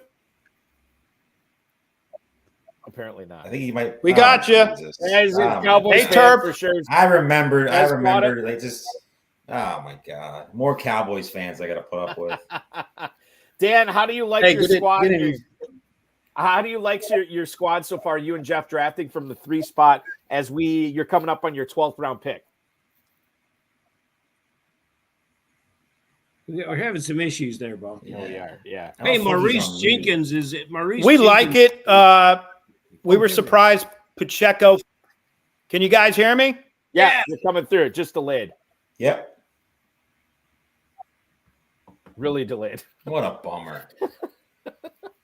All right, here's what I'm going to do. Dan, let me go off. I'll try to come back on. Okay, that sounds good. Dan is going to pop back on. That's okay. I do have another guest lined up right now, so we can pop him on. You know his work over at the Rotowire. You know him from what has he all done? The Kings Classic. He's hosting all these shows coming up prior to the NFL draft, a marathon of interviews that he does prior to the start of the fantasy football season, prior to the start of the NFL draft. A guy that you hear him on SiriusXM Fantasy Sports Radio as well. You follow him on the X at Jim Coventry NFL. It is Jim Coventry popping on tonight. Jim, good evening. How are you? And most importantly, how do you like your draft so far? Always a great day to play football, talk football, be here. Thanks for having me. The draft is fun. This is going well. I didn't think I'd draft 2 running backs early. I got off that train at the end of last year. And then Saquon sitting there in the 2nd round with 4 picks up. I couldn't pass on him. I wanted to take Mark Andrews there, but there was no choice. I got Barkley and Brees Hall. I was fine with that. And then, then we're going to go wide receivers after that. And, it's funny. Waddle is coming off 2 years ago, puts up 1,300 yards. Last year, limping all over the field, right and left. 1,100 yards, looked terrible, but he's healthy, good. And Cooper, I reach for Cooper a little bit. He's averaging 1,200 yards in his 2 years with Cleveland, and actually played 5 games with Watson last year. He had 90 yards in 4 of those 5 games, and only one of those games, it was 10 targets. So, and Christian Kirk, he was on pace for 1,200. He was close to that 2 years ago. So overall, it was fun. It's been a fun draft. It's been a good draft. Yeah, for sure. Very good draft. You got some love from Andrew Cooper earlier, Jim, when he was talking about that back-to-back pick of Murray and Freiermuth. I think the ADP would say you reached a little bit on both those players, but I also think as we keep drafting more and more teams over the next 5-6 weeks, whatever it is, I think where you got him tonight, that might be a bargain for him come late August, come early September on both Murray and Freiermuth. You know, Murray played in 7 of his last 8 games. He was between 19.5 and 25 fantasy points. And coming off the ACL, his running started to pick up a little bit, full year removed. Look, I mean, realistically, Trey McBride was his number 1 option for like 4 games because Marquise Brown was hurt. Michael Wilson was out. Now they get Harrison, they got Wilson, they got Freiermuth. Connor had a 654 and a 67-yard receiving game with Kyler. I wasn't going to take Murray, but we actually went to Prescott, and I'm like, you know what? It's a 4-point per passing touchdown. Give me Murray. Give me the rushing upside here. It was around early because I wanted Freiermuth. I knew Freiermuth would not get to me in the 8th. And if we think about Arthur Smith, realistically, we think, oh, he crushed Kyle Pitts. Jonnu Smith had 582 yards. I looked at the tight end target numbers in all the years Smith's been coaching. Tight ends are commonly getting over 100 targets. That was multiples, but realistically, Darnell Washington's not going out for pass routes. He's a blocker. He's an offensive lineman. So, you know, all that said, Freiermuth is probably the number 2 option because if you think about Roman Wilson, they play 80% heavy personnel. Is there really a place for a slot receiver in that? Probably not. Calvin Austin's tiny. So I don't think there's any world where Freiermuth isn't the number 2. And in a tight end premium league, I would be shocked if he doesn't keep up with some of the players that are ahead of him. Jim, you're preaching to the choir in regards to both Murray and especially Freiermuth. I think I'm finding a lot more Freiermuth fans as we continue to do these shows, continue to talk to high stakes players as well. The Nick Chubb news that came out today that I can't remember who it was within the Browns organization. They said he still has a ways to go or a little bit to go in his rehab, I think was the phrase that was used. Do you still view him at the 1104 as a bargain? Is that just where he should be going? How do you feel about Chubb right now? It's probably right. He's my running back 4. I expect 4 weeks of pup. That's a full expectation. Minimum 4 weeks of pup, maybe another 3 or 4 weeks of limited snaps. But I have Breece Hall and I have Barkley. I just need somebody for, week 9, 10 and beyond. I want somebody for down the stretch. And as a running back 4, I just need him for down the stretch. Because if Barkley and Hall aren't getting done for me, I'm losing the league anyway. Right. Yeah, that's true. That's 100% accurate. No question. You are coming up as the on deck here after Sidenfaden and Conklin make their pick at the 13:03. You are now on the clock. Kyler Murray and Kirk Cousins are the quarterbacks. You have one tight end right now in Freiermuth. Hall, Barkley, Chase Brown, and Chubb in the backfield. Waddle, Cooper, Christian Kirk, Addison, and Joshua Palmer out wide. What are we thinking here, Jim, at the 13:04? So I made a mistake. I like Joshua Palmer where I got him, but I had Luke Musgrave as either of them. And I was kind of thinking Musgrave would make a back round me. He went away the next pick. And I would have liked Musgrave because you got to have a second tight end. So I am looking at tight end now. It's going to dry up quick. Fant went, and we all like Fant. And actually, Fant went later than some of these drafts. He's 12th round recently in some of these drafts. So all that said, I got 20 seconds left here. The foot injury is supposed to be fine to start the season. I don't need him in week 1 anyway. So I am going to take my chance on Juwan Johnson here as my second tight end. Down the stretch, he played well. Clint Kubiak comes in. So we're going to get a lot of play action. And this is funny. Very small sample size for Derek Carr, but with under play action, Derek Carr was number 1 passer in the league. It was a small, like 53 attempts or something, but he was the best play action quarterback. And he's accurate when he's clean. Well, under play action at Kubiak, those passes down the seam could be useful. Olave is a big beneficiary, but I'm not excited about Juwan Johnson. I would have much preferred Luke Musgrave, but at this point, a couple rounds later, you've got to have multiples because obviously it's a best ball league. Right. Jim, can you reiterate a little bit what you said? Palmer was a mistake before at the 10:09 instead of Luke Musgrave. Having another tight end was way more important than having a 5th wide receiver. Way more important. So you still like Palmer? You just thought for your structure, it would have been better for Musgrave. I just tried, I tried to play that cute poker game, thinking a player come back to me. And what an idiot. Next pick, I'm like, yeah, that's a brilliant move. I know Palmer wouldn't have made it back either. That fair enough, because he would not have made it back, I don't think. I was just going to say tonight that I've noticed over the last week sort of the tightening up of the Bengals running back situation between Moss and Chase Brown, and Chase Brown was really closing the gap on Moss. Well, my friend, you took Chase Brown over Zach Moss tonight. You get him at the 904. Moss falls at the 906. As we move forward here, you think Chase Brown's going to continue climbing and Zach Moss will continue falling? A little bit. I think Moss will still get the edge. I think people are buying into the free agent contract. It wasn't a lot of money, but they see that Zach Moss, look, overall, his numbers were good. But if we compartmentalize what Moss did, he ended 2022 with 4 really good games at the Colts. And then last year, while Taylor was on PUP, he was 5 yards a carry. Many people don't realize from week 5 on, Zach Moss turned back into a pumpkin, 3.92 yards per carry from week 5 on. He had a very good run blocking offensive line. Now you go over to Cincinnati, run blocking is going to be as good. This team, the Bengals, need explosive plays, and Zach Moss isn't giving them that. Brown could give you explosive plays as a receiver.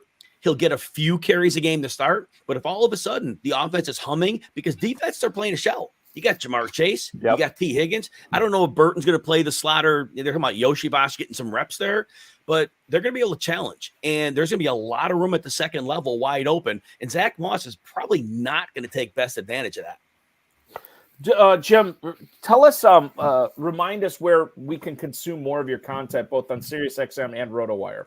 Yeah, I mean, everything funnels through the X at Jim Coventry NFL. Rotowire just started a football-only YouTube channel. We got over 100 preseason videos up there. They're all short, 8 to 10 minutes, things like that. But we're firing those out every single day. That's a great place to catch it. And again, you can find that through the X or just going to the YouTube page. Rotowire is a subscription site. If you go to rotowire.com/Jim, no credit card, we'll give you 2 days all access. You can check that out. SiriusXM on the weekends, 1 to 3 Eastern. 1 to 3 Eastern on the weekends when you can hear Jim Coventry on SiriusXM Fantasy Sports Radio. Check out his latest pieces over at rotowire.com, including the ADP battle that he analyzed between Joe Mixon, James Cook, and Alvin Kamara, as well as 5 undervalued receivers that you'll want to take a look at in your FFPC drafts this year. Jim, thank you so much. We'll continue following you on the X at Jim Coventry NFL. And don't be a stranger. In fact, I'll be talking with you soon on one of your streams, which I'm very excited about. You're going to be on the marathon. Super excited about that. It'll be like 4 days after the Fantasy Football Expo, that Thursday and Friday. Right. You won't want to miss that on Rotowire YouTube, and Bulky will be there. Guys, you do a phenomenal job with this every single year. You guys crush it. Appreciate you. Have a wonderful rest of the time. You do the same, Jim. Thank you so much. Jim Coventry from Rotowire popping aboard the show tonight as we are the thing is, sometimes I get lost in the analysis. I love covering these live drafts with you guys, but sometimes I'm paying so much attention to what the guest is saying. I sometimes forget that we have a draft going on. An actual draft behind us. All right. So Terp, lay it on us here. We've seen a lot of picks go off the board here.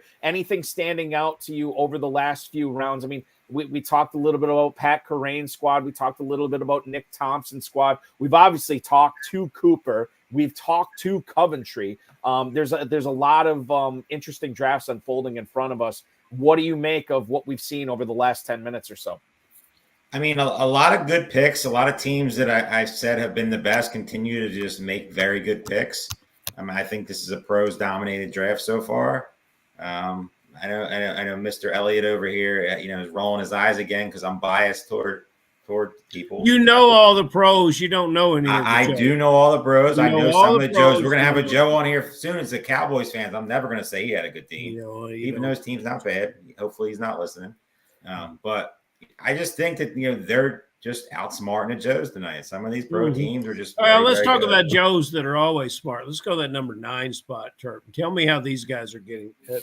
Tell me how FPI is getting outsmarted. They just took 2 of your favorite wide receivers in the 13th and 14th round. I don't mind their roster at all. No, we need more enthusiasm than that. You don't mind their roster? I'm not a Joe Burrow guy. I'm not a Joe Burrow guy this year. Have you seen that new haircut, Turp? Great haircut, good-looking guy. A lot of, love Joe Burrow, the player, but the wrist injuries just scares me. I know they say he's 100%. He looks a little alien. Anything else? He's got a lot of spare parts in those knees and everything. He does. I mean, Dalton Schultz, we talked about him. Not really the biggest fan of.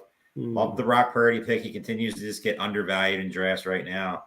McLaughlin, love him. Dotson, I'm a Pop Douglas guy. He's a guy that is a target of mine in best ball.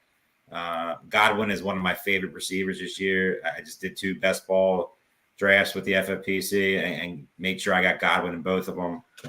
He's just, if he plays in the slot, I mean, you could be talking about a second-round pick by the time the year's over. I am going to personally invest funds that I have squirreled away underneath my bed for a rainy day into getting these guys a show where they can be pros next year and you can like their team.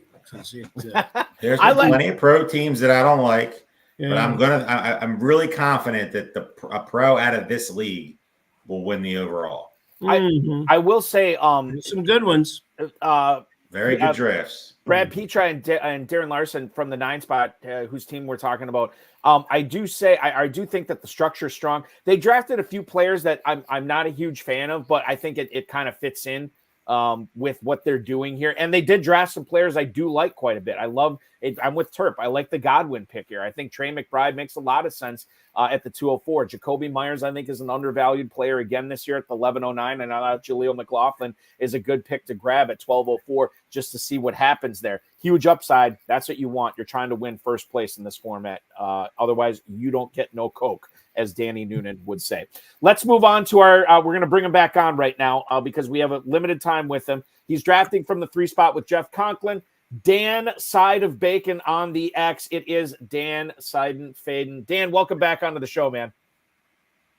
Oh, hold on. Is he muted? Is he muted? No, he's not muted. Check your phone, Dan. Are you muted right now? You might be. I'm not sure because we cannot hear you, unfortunately. We got you now, Dan. Dan, can you hear us? Negative? No, he just unmuted, so it should be good. Dan! So close. No. Come on, Dan. Is it playing through your car? It might be playing through your car. I don't know. I'm guessing. I'm trying to engineer something. I'm not there right now, so I cannot figure it out. But we're trying. Oh, very trying. All right, Dan. See if you can. Muting a Cowboys fan. Just such a sad occurrence. See if you can troubleshoot that, Dan, and we'll bring you back on for sure. We'll get back into the draft until we can talk to Dan here, which is unfortunate because I like the team that he's building here from the 3 spot. Farrell, if you have a top 4 pick in the FFPC this year, do you feel like you have to make sure that you grab one of those top 3 running backs in McCaffrey, Robinson, and Hall? No, I don't. But yes, I will. They're too hard to live without. And when you were talking, Balky, about how we always see these 3 backs going off this early in the top 5, we won't see that at Planet Hollywood on every board. So some guy's going to get assigned to 1, and he's wanted Tyreek Hill, or he's wanted some receiver, and by damn, he's going to draft him. And that's one of the things I like about the last drafts of the year. But yeah, I've got enough of those receivers. I've drafted enough of your Jefferson and Chase falling to me later, where when I get there, I've already got those players. Does that make sense? It does. I think it does. Yeah. The running backs aren't falling outside of maybe Breece Hall. Exactly. If you want Robinson, he's a lock in the top 5 right now. Right. He might slip to 6, but I doubt it. But Hall, he might get a chance at 6 and 7. But I feel like, by the time we, get later in the season, it's going to be clear-cut top 5 picks. It's going to come down to I watched the draft Chase last Jefferson. year live on Saturday, maybe Friday. McCaffrey went as the 7th pick. Now, there might have been extenuating circumstances of that, but it never happened in my league if I'm there. So the other thing too that I did pick up the first time we had Dan on, where he was talking about the Pacheco pick at 410, and if you look at the ADP on Pacheco again in the FFPC Best Ball Tournament at FantasyMojo.com is where I get this ADP. You saw Darren Armani. He's the guy who runs Fantasy Mojo. He runs the Pros versus Joes, puts it together every single year. If you're playing in the FFPC, strongly suggest you get a subscription to FantasyMojo.com. But I'm looking at it right now. 410 is where they got him. He normally goes up to 310. Great value on Pacheco there. And it sounds like they didn't plan on grabbing him there. But when – and Terp, this goes to like the whole drafting in the FFPC. Every draft is a unicorn. You have to be able to pivot and acquire that value on your team when it's presented to you.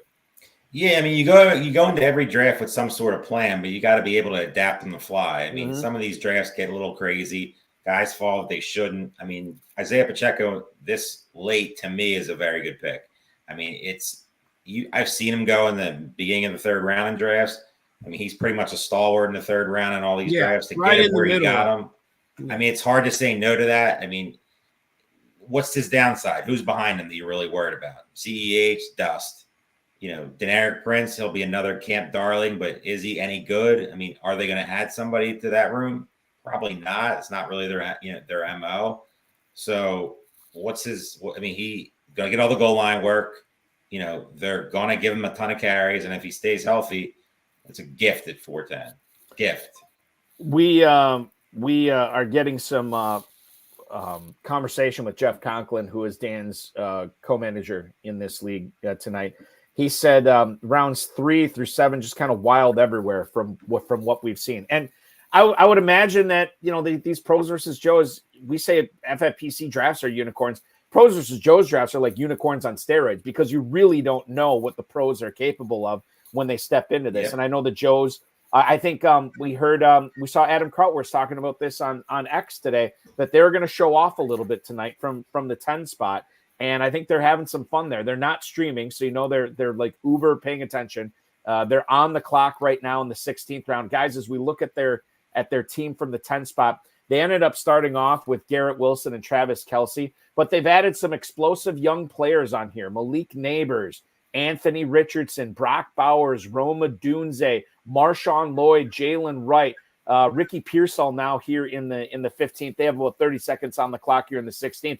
Farrell, I'm seeing a lot of rookies on this squad, and perhaps that might not be the worst way to go to try to win a pros versus Joes league this year.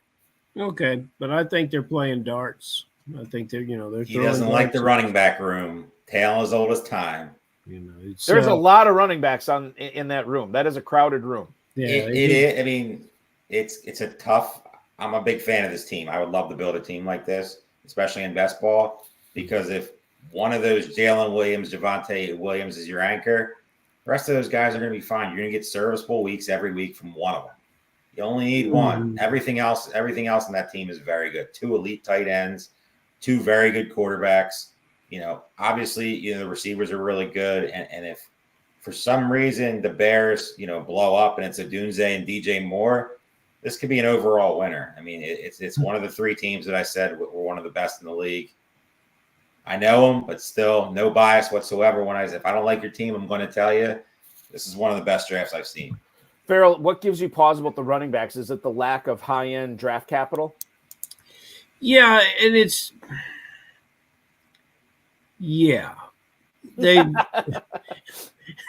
they've all got such a huge job to do just to get on the field, just to get not even what they're going to do once they get on the field. They got to accomplish the situation. Either somebody's got to get hurt. I like what they're doing, but then they got carried away with it. You got to stick a Jacoby Myers in there somewhere and get you 75. What's Jacoby Myers going to do for you? Going to get you 75 catches, 8 touchdowns. When Odunze catches what he's going to catch.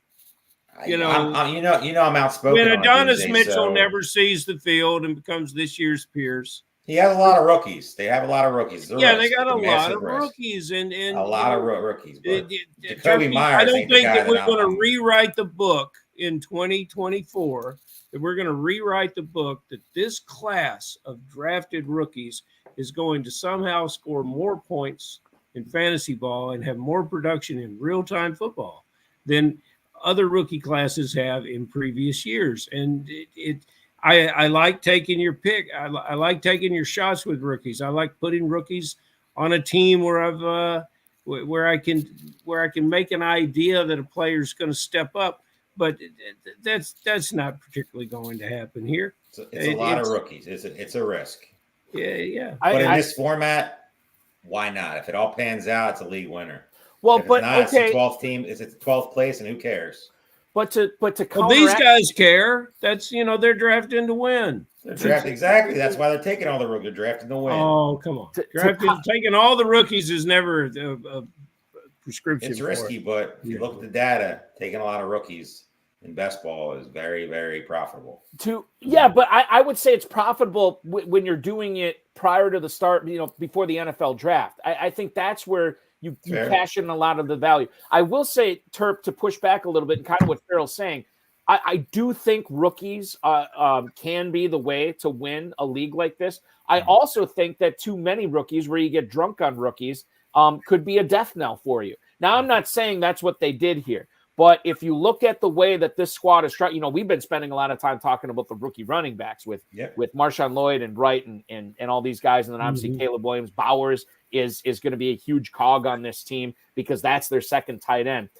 But Malik Neighbors, Rome Odunze, two of the receivers that they had drafted in their top, out of the top 4 receivers they drafted, 2 of them are rookies, and 2 of them are also Chicago Bears. Now, if Caleb Williams goes ham this year, it's going to be fantastic because Odunze and Moore are going to be huge catalysts for it. I think the point that Farrell's making, and I kind of see what he's saying, you don't need to draft all the rookies, but a good number of them. Fair point. And they definitely got a little excited. There's a lot of rookies on the team. Yeah, but he's patting the table for Jacoby Myers. I mean, I'm not a Jacoby Myers hater. Well, but now we're into personal preference, and I get that Myers probably has a high floor. I don't know how high his ceiling is, but week to week, at least he would give you something. They'll be hard pressed to find some of these guys with 75 catches, 8 touchdowns, and Jacoby Myers might be hard pressed himself to produce that this year. But you need that kind of guy on a fantasy football team, I would think. Here we are knocking on the door of August, and they're drafting a bunch of kids that, quite honestly, they're going to have to stop practice several times in these locations just to make sure these guys know how to line up. At least draft somebody who knows where to line up. That's a good way to start. Right. Yes, that would be a great start. Michael Gonzalez pointing this out too with Zamir White at the 8-12 tonight. I think it was. 8-12 tonight to Todd McIntyre's team that he is running with Curtis Van. They get him at the 8-12. Normally 7:02 is where he goes off the board. Huge value. Are people sleeping on one of your Raiders, Farrell, and Zamir White? No, he's not a rookie, so he's not going to get. I mean, now one of your Raiders, are they? No, hold on. Are they sleeping on White this year now that Josh Jacobs is gone? No, but yes, they are. In this draft, they slept on White. Yeah. Okay. All right. So that's I think no middle ground on Zamir White this year. People either like him, like myself, or just absolutely despise him. They're calling him. And I'm not on either. I'm right in the middle with this guy, and I think there's not many people that are on the middle with him. It's one or the other, and I like that. I like being on the side. Most people are on the side that they don't like him. He doesn't. He's not going to be involved in the passing game. I want to see him, and once I see him, I may be sold. Part of it. Call him Zeus. He's ready. Part of it round all day, every day. Yeah, I agree, Turk. Part of it is, as Jack Senzone points out in the YouTube chat right now, Dylan Lobby is getting some praise from his coaches, and he's coming on a little bit. So we'll talk about him. He hasn't been picked yet, but we'll talk about him when he does. Terp, you mentioned that Zamir White is kind of a polarizing player. Let's open up the floor to some other polarizing players in the FFPC this year. Not necessarily guys that you and Farrell are really on or really off of, but who are some of the other guys like Zamir White that it seems like either you like him or you don't like him at all? Like he's either going to be on a bunch of your teams or on zero. Who are some of the other players going? Two players I'll read off real quick. Number one is Javonte Williams. I mean, all the negative press that's been surrounding him going up until this previous week, he was going to get cut. They didn't even know if he was going to make the team over P. Ryan. Now he's running with the ones. The coach is saying how great he is. He lost all his weight. But there's still people out there like myself who don't have much Javonte Williams and likely won't have much Javonte Williams. I just think the other guys behind him are going to be, more involved than people think. And then another player is right up Balky's alley is Dontavius Wicks. I mean, everybody is in love with the guy. I mean, everybody keeps talking about, how he's, going to take the next step and be the number one receiver on that team, and Watson who, and Reed who, and Dobbs what. Like, as for as much as everybody loves him, he's not moving up in drafts. He's moving up a little bit, but I mean, this is probably the earliest in the 12th round. I mean, 12th round with all the hype that's surrounding him. I mean, I'll have some just because I think he's a good player, but he's not on the talent level of Jaden Reed, and he's definitely not on the talent level of Christian Watson. I think he's going to be, involved, But Green Bay runs a lot of 2 wide receiver sets. And Christian Watson, Jaden Reed, or Christian Watson and Romeo Dobbs, unless an injury happens, are going to be the guy. You know, Jordan Love said, when he was asked point blank, who was a guy that's going to have a big year this year, and he said Dontavian Wicks is going to have a monster year, which is fine in theory, right? I like the player. I think he's super talented. I like the player too. Nothing against the player, right? But the issue is, Terp, you're kind of leading into it. Watson, Dobbs, Musgrave, Reed, Josh Jacobs, Tucker Kraft's not going anywhere. Kraft, there's so many. They're going to be running the ball. AJ Dillon, and you saw that thing that came out today. Josh Jacobs and AJ Dillon, great 1-2 punch. Yeah, I think Marshawn Lloyd might be a little overdrafted at this point. Marshawn Lloyd could be one of those rookie running backs that gets off to a slow start. They've been, listen, they're talking about what great shape Dillon's in right now, and we know how much you love AJ Dillon. No, I don't. He's a great ambassador for Northeast Wisconsin. But he's an all right football player. He's a very all right football player. He's a very all right football player. The other pick I wanted to talk about here that we were just Javonte Williams.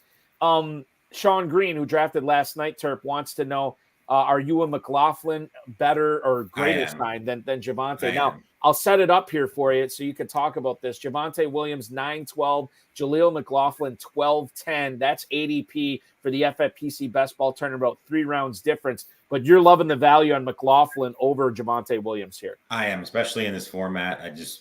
He's always going to be out there. He's a smaller back, and that's, going to limit his upside. But it seems like the coaching staff's a big fan of him. I mean, they keep talking about this kid from Notre Dame, Estime, who I think is going to be maybe not right at the beginning of the season. But if Javonte Williams, who's probably going to get the first crack, falters at all, Sean Payton isn't going to just put him out there if he looks as dusty as he did last year. He lost weight. He looks good, but nobody hit him yet. The pads aren't on. Preseason hasn't started. It's just practice. So it's like we talk about, there's so many pieces that come around on how great guys are, and it's hard not to get caught up in the sauce because you see all the positive stuff that comes out and not much negative stuff outside of Kendre Miller being hated by his coach. Most of it's all positive. So you got to weed through some of the crap, and I think the Javonte Williams hype is going to get a lot of drafters making a mistake. Farrell, you said earlier that you wanted to see Zamir White play before you kind of made you took a stance on him.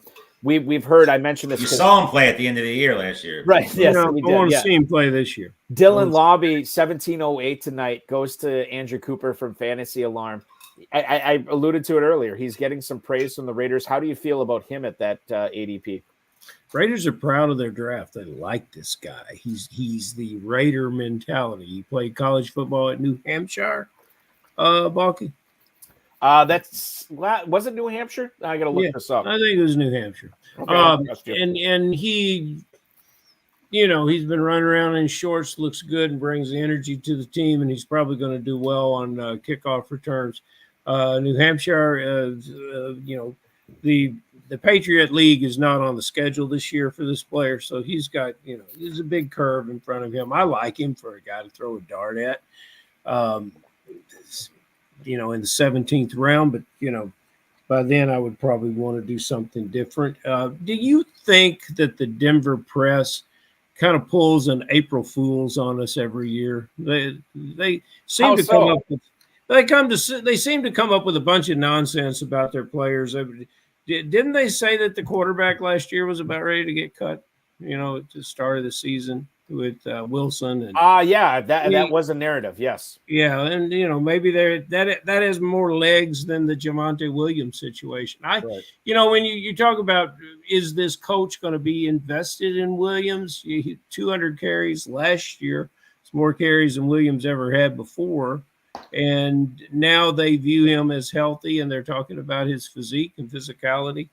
I like Williams here in the 9th round. I don't want to push him up that board too far. I like the fact that that's where he's been drafted, and that's where he's kind of staying. So, I think Williams at that point, very, very good pick. Guys, back to Nick Thompson's draft here from the 11 spot. This was the squad that went 4 straight running backs and then 5 straight receivers. So the running back room and the receiver room were pretty crowded over the course of the first half of the draft. What do you make of the second half of the draft here and how he addressed both tight end and quarterback? Komet, Hawkinson, and Gesicki at tight end. Tagovailoa and Will Levis are the quarterbacks. Terp, I'll let you weigh in on this first. Knowing that he didn't draft either one of those positions in the first 9 rounds, how did he do? Tight ends are a massive question to me. I mean, I talked about Cole Kmet already. Hawkinson, we just don't know. And in this format, he could be out the first 4 weeks. He could be out longer. We don't know. He's not a guy that I'm targeting a ton, especially with the quarterback play. It's massive unknown right now. I think this is Justin Jefferson, and that's it from the skill positions, not the running backs. Tua, I like him. Who'd you say he drafted earlier? Does he have Waddle? I don't think so. And no, there is no stacks. Right. I mean, I think if you're drafting Tua, you got to draft him with one of those two because he presents no rushing upside at all. He's never given you anything rushing wise. So to me, that's a pick I would have passed on. Will Levis is my Jordan Love this year. He's my highest owned quarterback, and I don't see any downside in the player where he's being drafted. I feel like he has QB1 upside. I feel like he's going to get there. They're going to throw the ball a lot more. Ridley, Hopkins, Tyler Boyd, all are guys I'm targeting a ton in best ball. Not really that much Boyd, but where he's being drafted, he's not bad. The other receivers, Mike Williams, he's going to have some games, but then he's going to get hurt. Terp, what do you make of getting Williams and Corley on the same squad? I'm a big Corley guy. Corley's a guy I've been drafting a lot. Where he's being drafted, in the late, he's a guy that I think could easily be behind Garrett Wilson as the second, target guy on the team. Mike Williams is going to be there. He's going to be annoying, but he's also coming off another major injury. Mm-hmm. So he's a guy that I probably won't have much of this year. And Quentin Johnson, he's a stiff. Like he's you want to find I'm mad at myself because on one of me and Aiden's first shows last year, I said I wouldn't draft Quentin Johnson in the 50th round. And I caught up in the sauce of the preseason a little bit and added some Quentin Johnson. Not a lot, but just enough to be annoying. And watching him play, he's just a terrible football player. I don't want to make any judgments on him, like final judgments on him for the, after his rookie season, but it was bad. It was not average or below average. It was bad. And he's one of those players, Farrell, and we'll get your take on Quentin Johnston here, but he's one of those players in my rookie drafts. I was never a big fan of his, and I ended up drafting him in a few rookie drafts just because, like, they're FOMO picks. Like, I'm like, well, just in case he's good, at least I'll have a couple of shares of him. Totally regret those picks, Farrell. How do you feel about Quentin Johnston in year 2? I really like the body type and athleticism, but he could not put it together. And, it might have annoyed Terp to have that player on his team, but it annoyed everyone that drafted him there in the NFL because all those guys have a job somewhere else or are still looking that drafted him, so right. He's joining the crowd. He is joining the crowd, and we're going to go to add one more person to our crowd here tonight. Third time's the charm, God willing. From drafting from the 3rd spot tonight, Dan Sidenfaden. Dan, just can't get rid of you. Do we have you now? Can you hear us? Can you guys hear me? Yes. All right. Yes. We got it. Boom. Yes. Fantastic. HSFF Hour 1, Internet 0. Well, Internet probably put a couple on the board tonight, but we get the last lap. Dan, let's talk about your team. I know last time when you were on the air, you were talking a little bit about the Pacheco pick. He fell basically a full round to you guys at 410. Yeah, we were going to go Bijan. We were going to go hero running back. We weren't looking at running back until our second running back, probably till 8, 9, 10. But then Pacheco fell, and we got an inside man in Kansas City. Jeff, that's where he lives. Right. And when Pacheco fell that far, he's like, I know we wanted to go wide receiver, but you got to take him. There's no one here to back him up. And he thinks he's going to have a real good year. The other thing I noticed about your first 4 receivers, and they all have something in common here, Devontae Adams, T. Higgins, Deontay Johnson, DeAndre Hopkins. These are all guys that at one time were held really, really in high regard.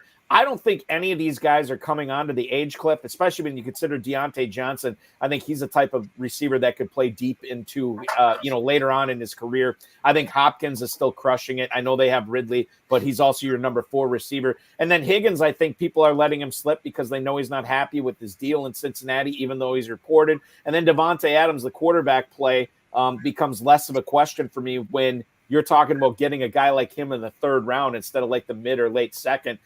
Adams, Higgins, Johnson, Hopkins, how thrilled were you with those 4 receivers early? We like all those guys. I'm surprised Johnson and Hopkins were still there, honestly.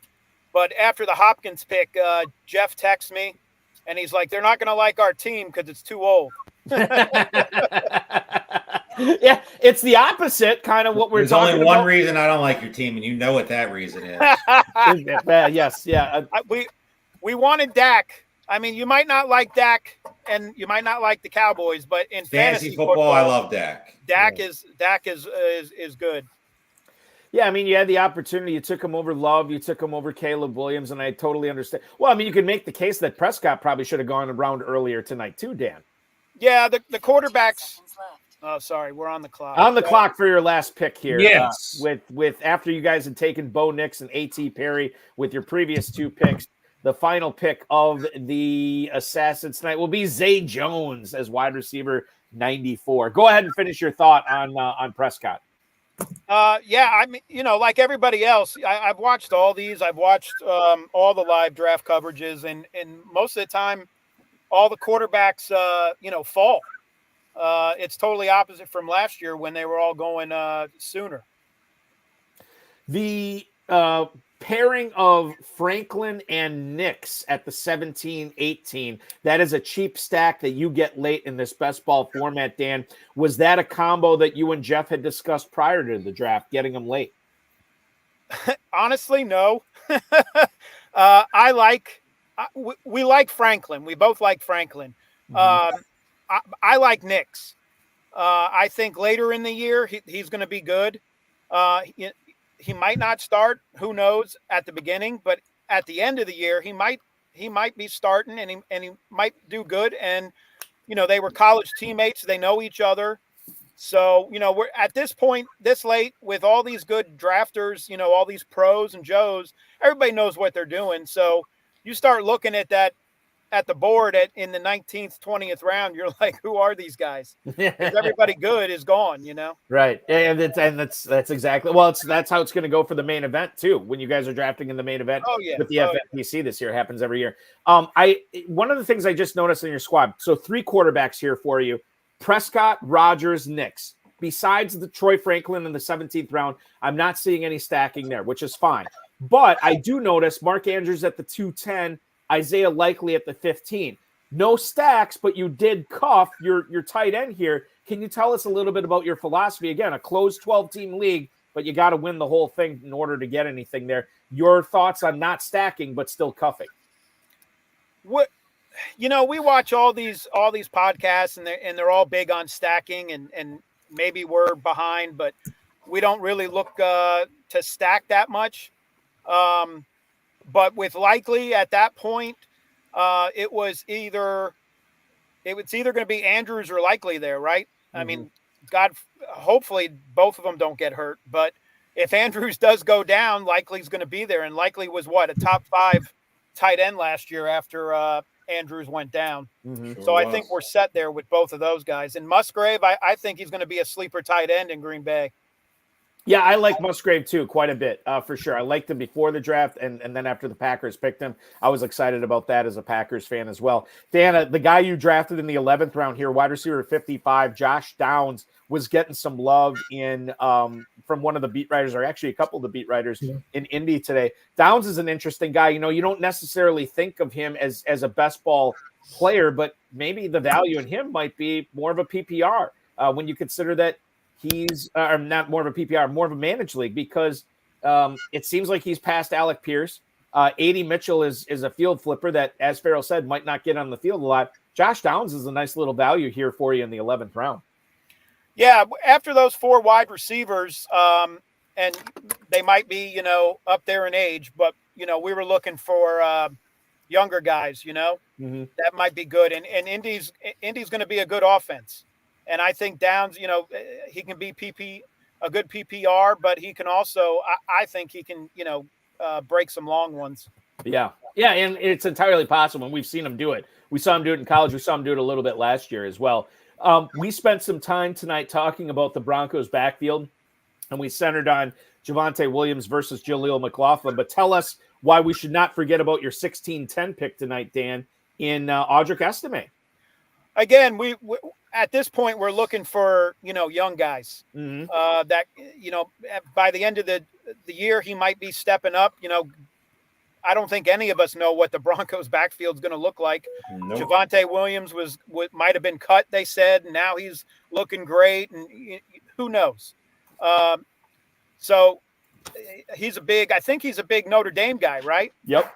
Yeah. So that's, Jeff, again, he's a big Notre Dame guy. So he was blowing up my phone about Audric there. So, I yield to him sometimes on those guys. The vitriol, the venom, the smack talking from Side of Bacon prior to the draft on X tonight was alive and well. We love to see that kind of confidence. Now that the draft is over, Dan, do you feel as confident, more confident, or less confident in this team winning this league? I feel the same. I mean, I know they're pros, and most of them have their own podcasts and all, and right. But, Jeff and I have been doing this since we call it the Wyckoff. I don't know if that's how you call it. 20 plus years ago. Yeah, the WCOFF, when that was out there, we used to go out there then. That's how long we've been going out there. And I don't know if we were in FFPC the first year they had it out there, because I think Wyckoff was still going on. But when Wyckoff went away, we moved over to FFPC. We did pretty good. And then in 2014, we finished second overall. And now you have the opportunity to perhaps take down a much more lucrative grand prize in 2024 with $1 million on the line. Dan, so excited to talk with you tonight. I'm so glad the telecommunications cooperated, so we got you on the broadcast. Yeah, I'm sitting in the police car right now doing this. I didn't want to reveal that, but as long as you're the one revealing it, that's fine. We'll do that. I think it's the first time ever that you're talking to somebody in a police car while we're doing this. Definitely the first time we're talking to somebody. I would say so. Sitting in the front seat. In the back seat, I think it's happened before. But before we go off real fast, can Jax come on real fast? Yeah, absolutely, for sure. Absolutely. So Dan, I'll turn it here towards him. Dan will bring on his son tonight. Now, Jax, tell us a little bit about how do you feel how do you feel about your dad's draft? Are you a Cowboys fan too? No, he likes the Cowboys, but he's a Miami Dolphin fan. God, my kid's a Dolphin. My kid loves the Packers and he loves the Dolphins. I don't know what. I think it's just the speed. They like that speed with Achane and Hill and Waddle and all those guys. His favorite player is Tyreek. Yeah. And so tonight with the third pick, he's like, "Oh, we're getting Tyreek," and he was kind of mad when we told him no. That'll happen. That will happen. Until we see you in Vegas, Dan, we will follow you on the X. Dan's Side of Bacon, the 2014 FFPC Main Event runner-up, looking to do some damage in this draft and in the main event this year. Dan, thank you so much for joining us. Good draft tonight, man. All right, thanks. We'll see you guys out there. You got it. That is Dan Sidenfaden, and drafting from the 3 spot tonight, along with his cohort, Jeff Conklin, the Kansas City Chiefs insider, dropping some knowledge tonight. So very good stuff from those guys. And with that, guys, the number 5 draft is done. I'll scroll up a little bit here. I don't know if there's any picks that we want to talk about early on that we didn't get to. I want to make sure we're covering all our bases before we sign off. Is there anything as we look at these squads? You know, we didn't talk a whole lot about Justin Boone's squad. Maybe that's one that we can focus on here from the 12 spot. Getting Laporta and Njoku, focusing on the receivers, Evans, Metcalf, McLaurin, Taylor and Connor were the running backs early. I love the Jaden Daniels pick in the 8th round. He's climbing up as well. Goff and May, he gets later on. Terp, you look at that team, at least the first 14 rounds of it. Anything stand out to you there about what Justin Boone from the Score did? It's not a bad team at all. Getting the stack for the Commanders with Daniels and Terry is always good. I'm a big DK Metcalf fan this year, so I like that pick. Njoku is a guy that, we've seen go higher in these drafts and some of the ones we've done so far. So all in all, it's good value. Jameson Williams, all positive so far from coach coming out and speaking so highly of him. Curtis Samuel's another guy that it should be one of the top target guys in Buffalo. Good team. I'm not the biggest fan of the first two picks, but outside of that, it's a very well-drafted team. I love the quarterbacks. I really like this. That's what you've got tremendous rookie upside, and then you've got upside and safe. And I like that. And then Ray Davis comes in. Goff has QB1 upside and domes, and they Sure, have a lot I am glad to hear you say something positive about that. That's really great. we agreed twice tonight. That's too much. But yeah. And then Jalen Polk, Balky, we didn't get to talking about the draft board. Mm-hmm. You go across that 14th round and look at those wide receivers, and that's my case.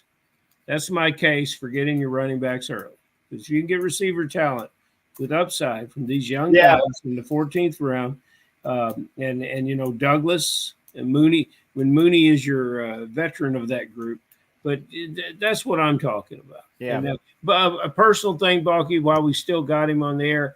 Maurice Jenkins, please give me a call. Well, there you go. He's a Cowboys fan. I don't need to talk to him either. But Farrell and Maurice Jenkins hooking up on a conversation later on tonight. That's the inside baseball that you will get when you watch the Pros versus Joes on the FFPC YouTube channel tonight.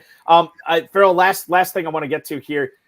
We didn't talk about Brian Dribblin's team, from the 5 spot. I know you love your Joes. This was the team that went Dolphin to start in Hill and Achane, and then went tight end in Engram and Kittle. You see what he did at receiver with Diggs, Rashee Rice, JSN, Brian Thomas. Quarterbacks ended up going with Jordan Love, Trevor Lawrence, Daniel Jones, peppers in some Charbonnet, Vidal, Dowdle in there as well. I know you like Xavier Legette too. What do you make of Brian Jervlin's team here from the 5 spot tonight after he was the only team to draft 2 tight ends in the first, 6 rounds, something like that? I really love what he did individually with each player. It looks like he underpaid at every position. Everybody he got in this draft it seems to be gone in those spots when I'm picking them. I think he did a wonderful job. The team all comes down to Devin Achane.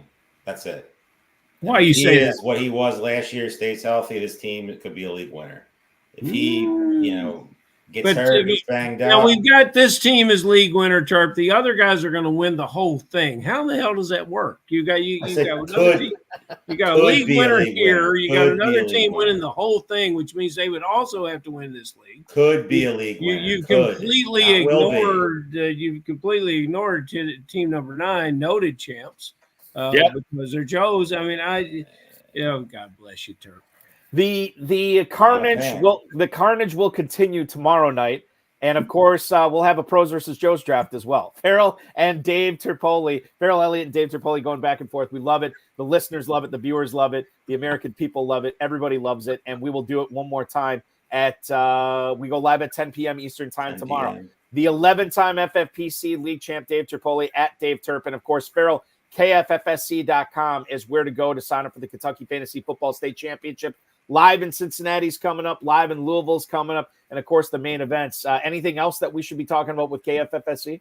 Well, just get over there and create an account and plan to come and have a great time over that weekend. Sunday, Bucky, on our final day, the 25th of August, Sunday at Caesars, where you'll be winning even more trophies this year. We've got plenty of room. Normally, that's the first thing that sells out. This year, it's been lagging a little bit. So, if you haven't made your plans yet, please make them to include us in one of those draft days, or do like Balky does and stay all weekend. That's the best way to do it, quite frankly. I'm looking forward to it. I'm looking forward to doing another show with you guys tomorrow. Jimmy Williams just invited Terp to come. Williams is saying, Jimmy Williams. I mean, Terp. The membership of the league is an outreach to you, and they want to be your friend, and they want to be there. Come to Kentucky. I'll be there once in the next 10 years. Well, but that's you may be disqualified for those kind of comments. What we need to do, you don't want to turn your back on the league members. Balky, shouldn't he come? I will never turn my back on you. Yeah, but it's fantastic. The will they or won't they storyline between Terp and the KFFSC continues, and you can watch the next episode installment tomorrow at 10 p.m. Eastern time.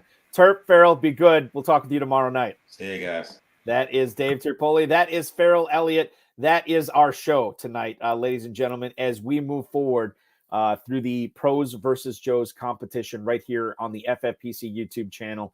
Or whether you're watching on the Better Sports Network or any of the FFPC socials. I want to thank tonight's guests, Nick Thompson, Andrew Cooper, Dan Sidenfaden, and of course, Jim Coventry for hopping on, making a few picks on the air. I want to thank Farrell Elliott, Dave Terpoli, Darren Armani, the godfather of the Pros versus Joes competition, the FFPC, our producer and mutual friend, Rob, audio engineer, my best friend, Bryce, and most of all of you listening and viewing this program as well. Tomorrow night, the Tequila League will wrap up our live coverage of the FFPC Pros versus Joes installments for 2024. Again, 10 p.m. start tomorrow. The Joes tomorrow feature Kevin Borg, Michael Mann, former guest of the HSFFL, Ryan Santos, David Coleman, who is a very talented FFPC drafter as well. Don Terminello going to be drafting in the Pros versus Joes tomorrow night. That's Audri. Many of you know him. You've drafted against him, and we'll see him draft live on the Pros versus Joes tomorrow. And then another guy who's been on a few of the FFPC podcasts over the years, Mr. Rob Abbott, picking 12th tomorrow night for the Joes. For the Pros, we're going to get Howard Bender from Fantasy Alarm. I'll actually be on the Alarm tomorrow on SiriusXM Fantasy Sports Radio at 6:35 Eastern time, as Howard will preview his strategy that he will be exhibiting from the one spot tomorrow. So listen for that. It's going to be fun having him on. Or talking to him, and maybe he'll come on the show tomorrow night too. That'd be great. Michael Nazarick, one of our favorites from Fantasy Football Mastermind, is going to be picking third. Ryan Kramer and Sean Green from the Sports Gambling Podcast, they're drafting fifth tomorrow. Fantasy Points' own John Hansen is going to be picking seventh. Doug Orth from Fantasy Football Today in the 9 spot, another guy I've loved chopping it up with. And of course, John Paulson from 4 for 4 will wrap up the pro contingent on the program tomorrow. The FFPC has spots open in the Fantasy Pros Championship in the midnight draft coming up starting exactly 1 hour from right now. 8 spots available. We're in late July. Those spots are going to fly off the board. So get in a draft after you've consumed all this content tonight. Use it to your advantage as you try to win $1 million grand prize. And don't forget, if you register and draft tonight or at any time prior to the all the way up until the midnight draft on Thursday, you'll be entered into the weekday giveaway. It's our final weekday giveaway of the 2024 season. If you enter that, you'll be entered into a drawing for 3 free Fantasy Pros Championship teams this year.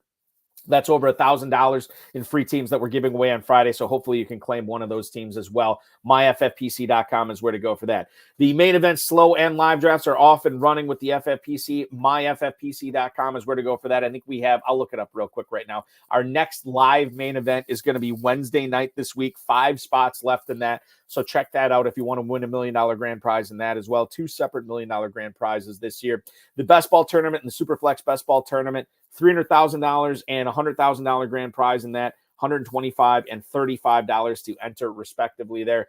Dynasty startups available at myffpc.com, as well as the Empire Dynasty League startups as well. Check out the KFFSC main event. KFFSC.com is where to go for that. You can compete against me and many of the other people that you've seen in these drafts in the Pros versus Joes who are going to be competing in Kentucky or online as well, or in Cincinnati as well.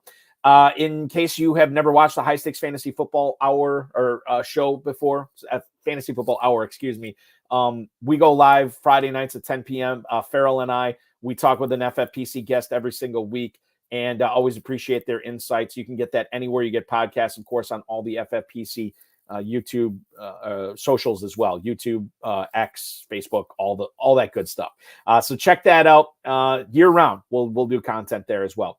I want to thank you all for watching. Thank you all for listening. We'll cut tonight's broadcast off right now, and we will be back at 10 p.m. Eastern time tomorrow here on the FFPC YouTube channel for Pros versus Joes number 6. Be good, everybody. Your week continues now.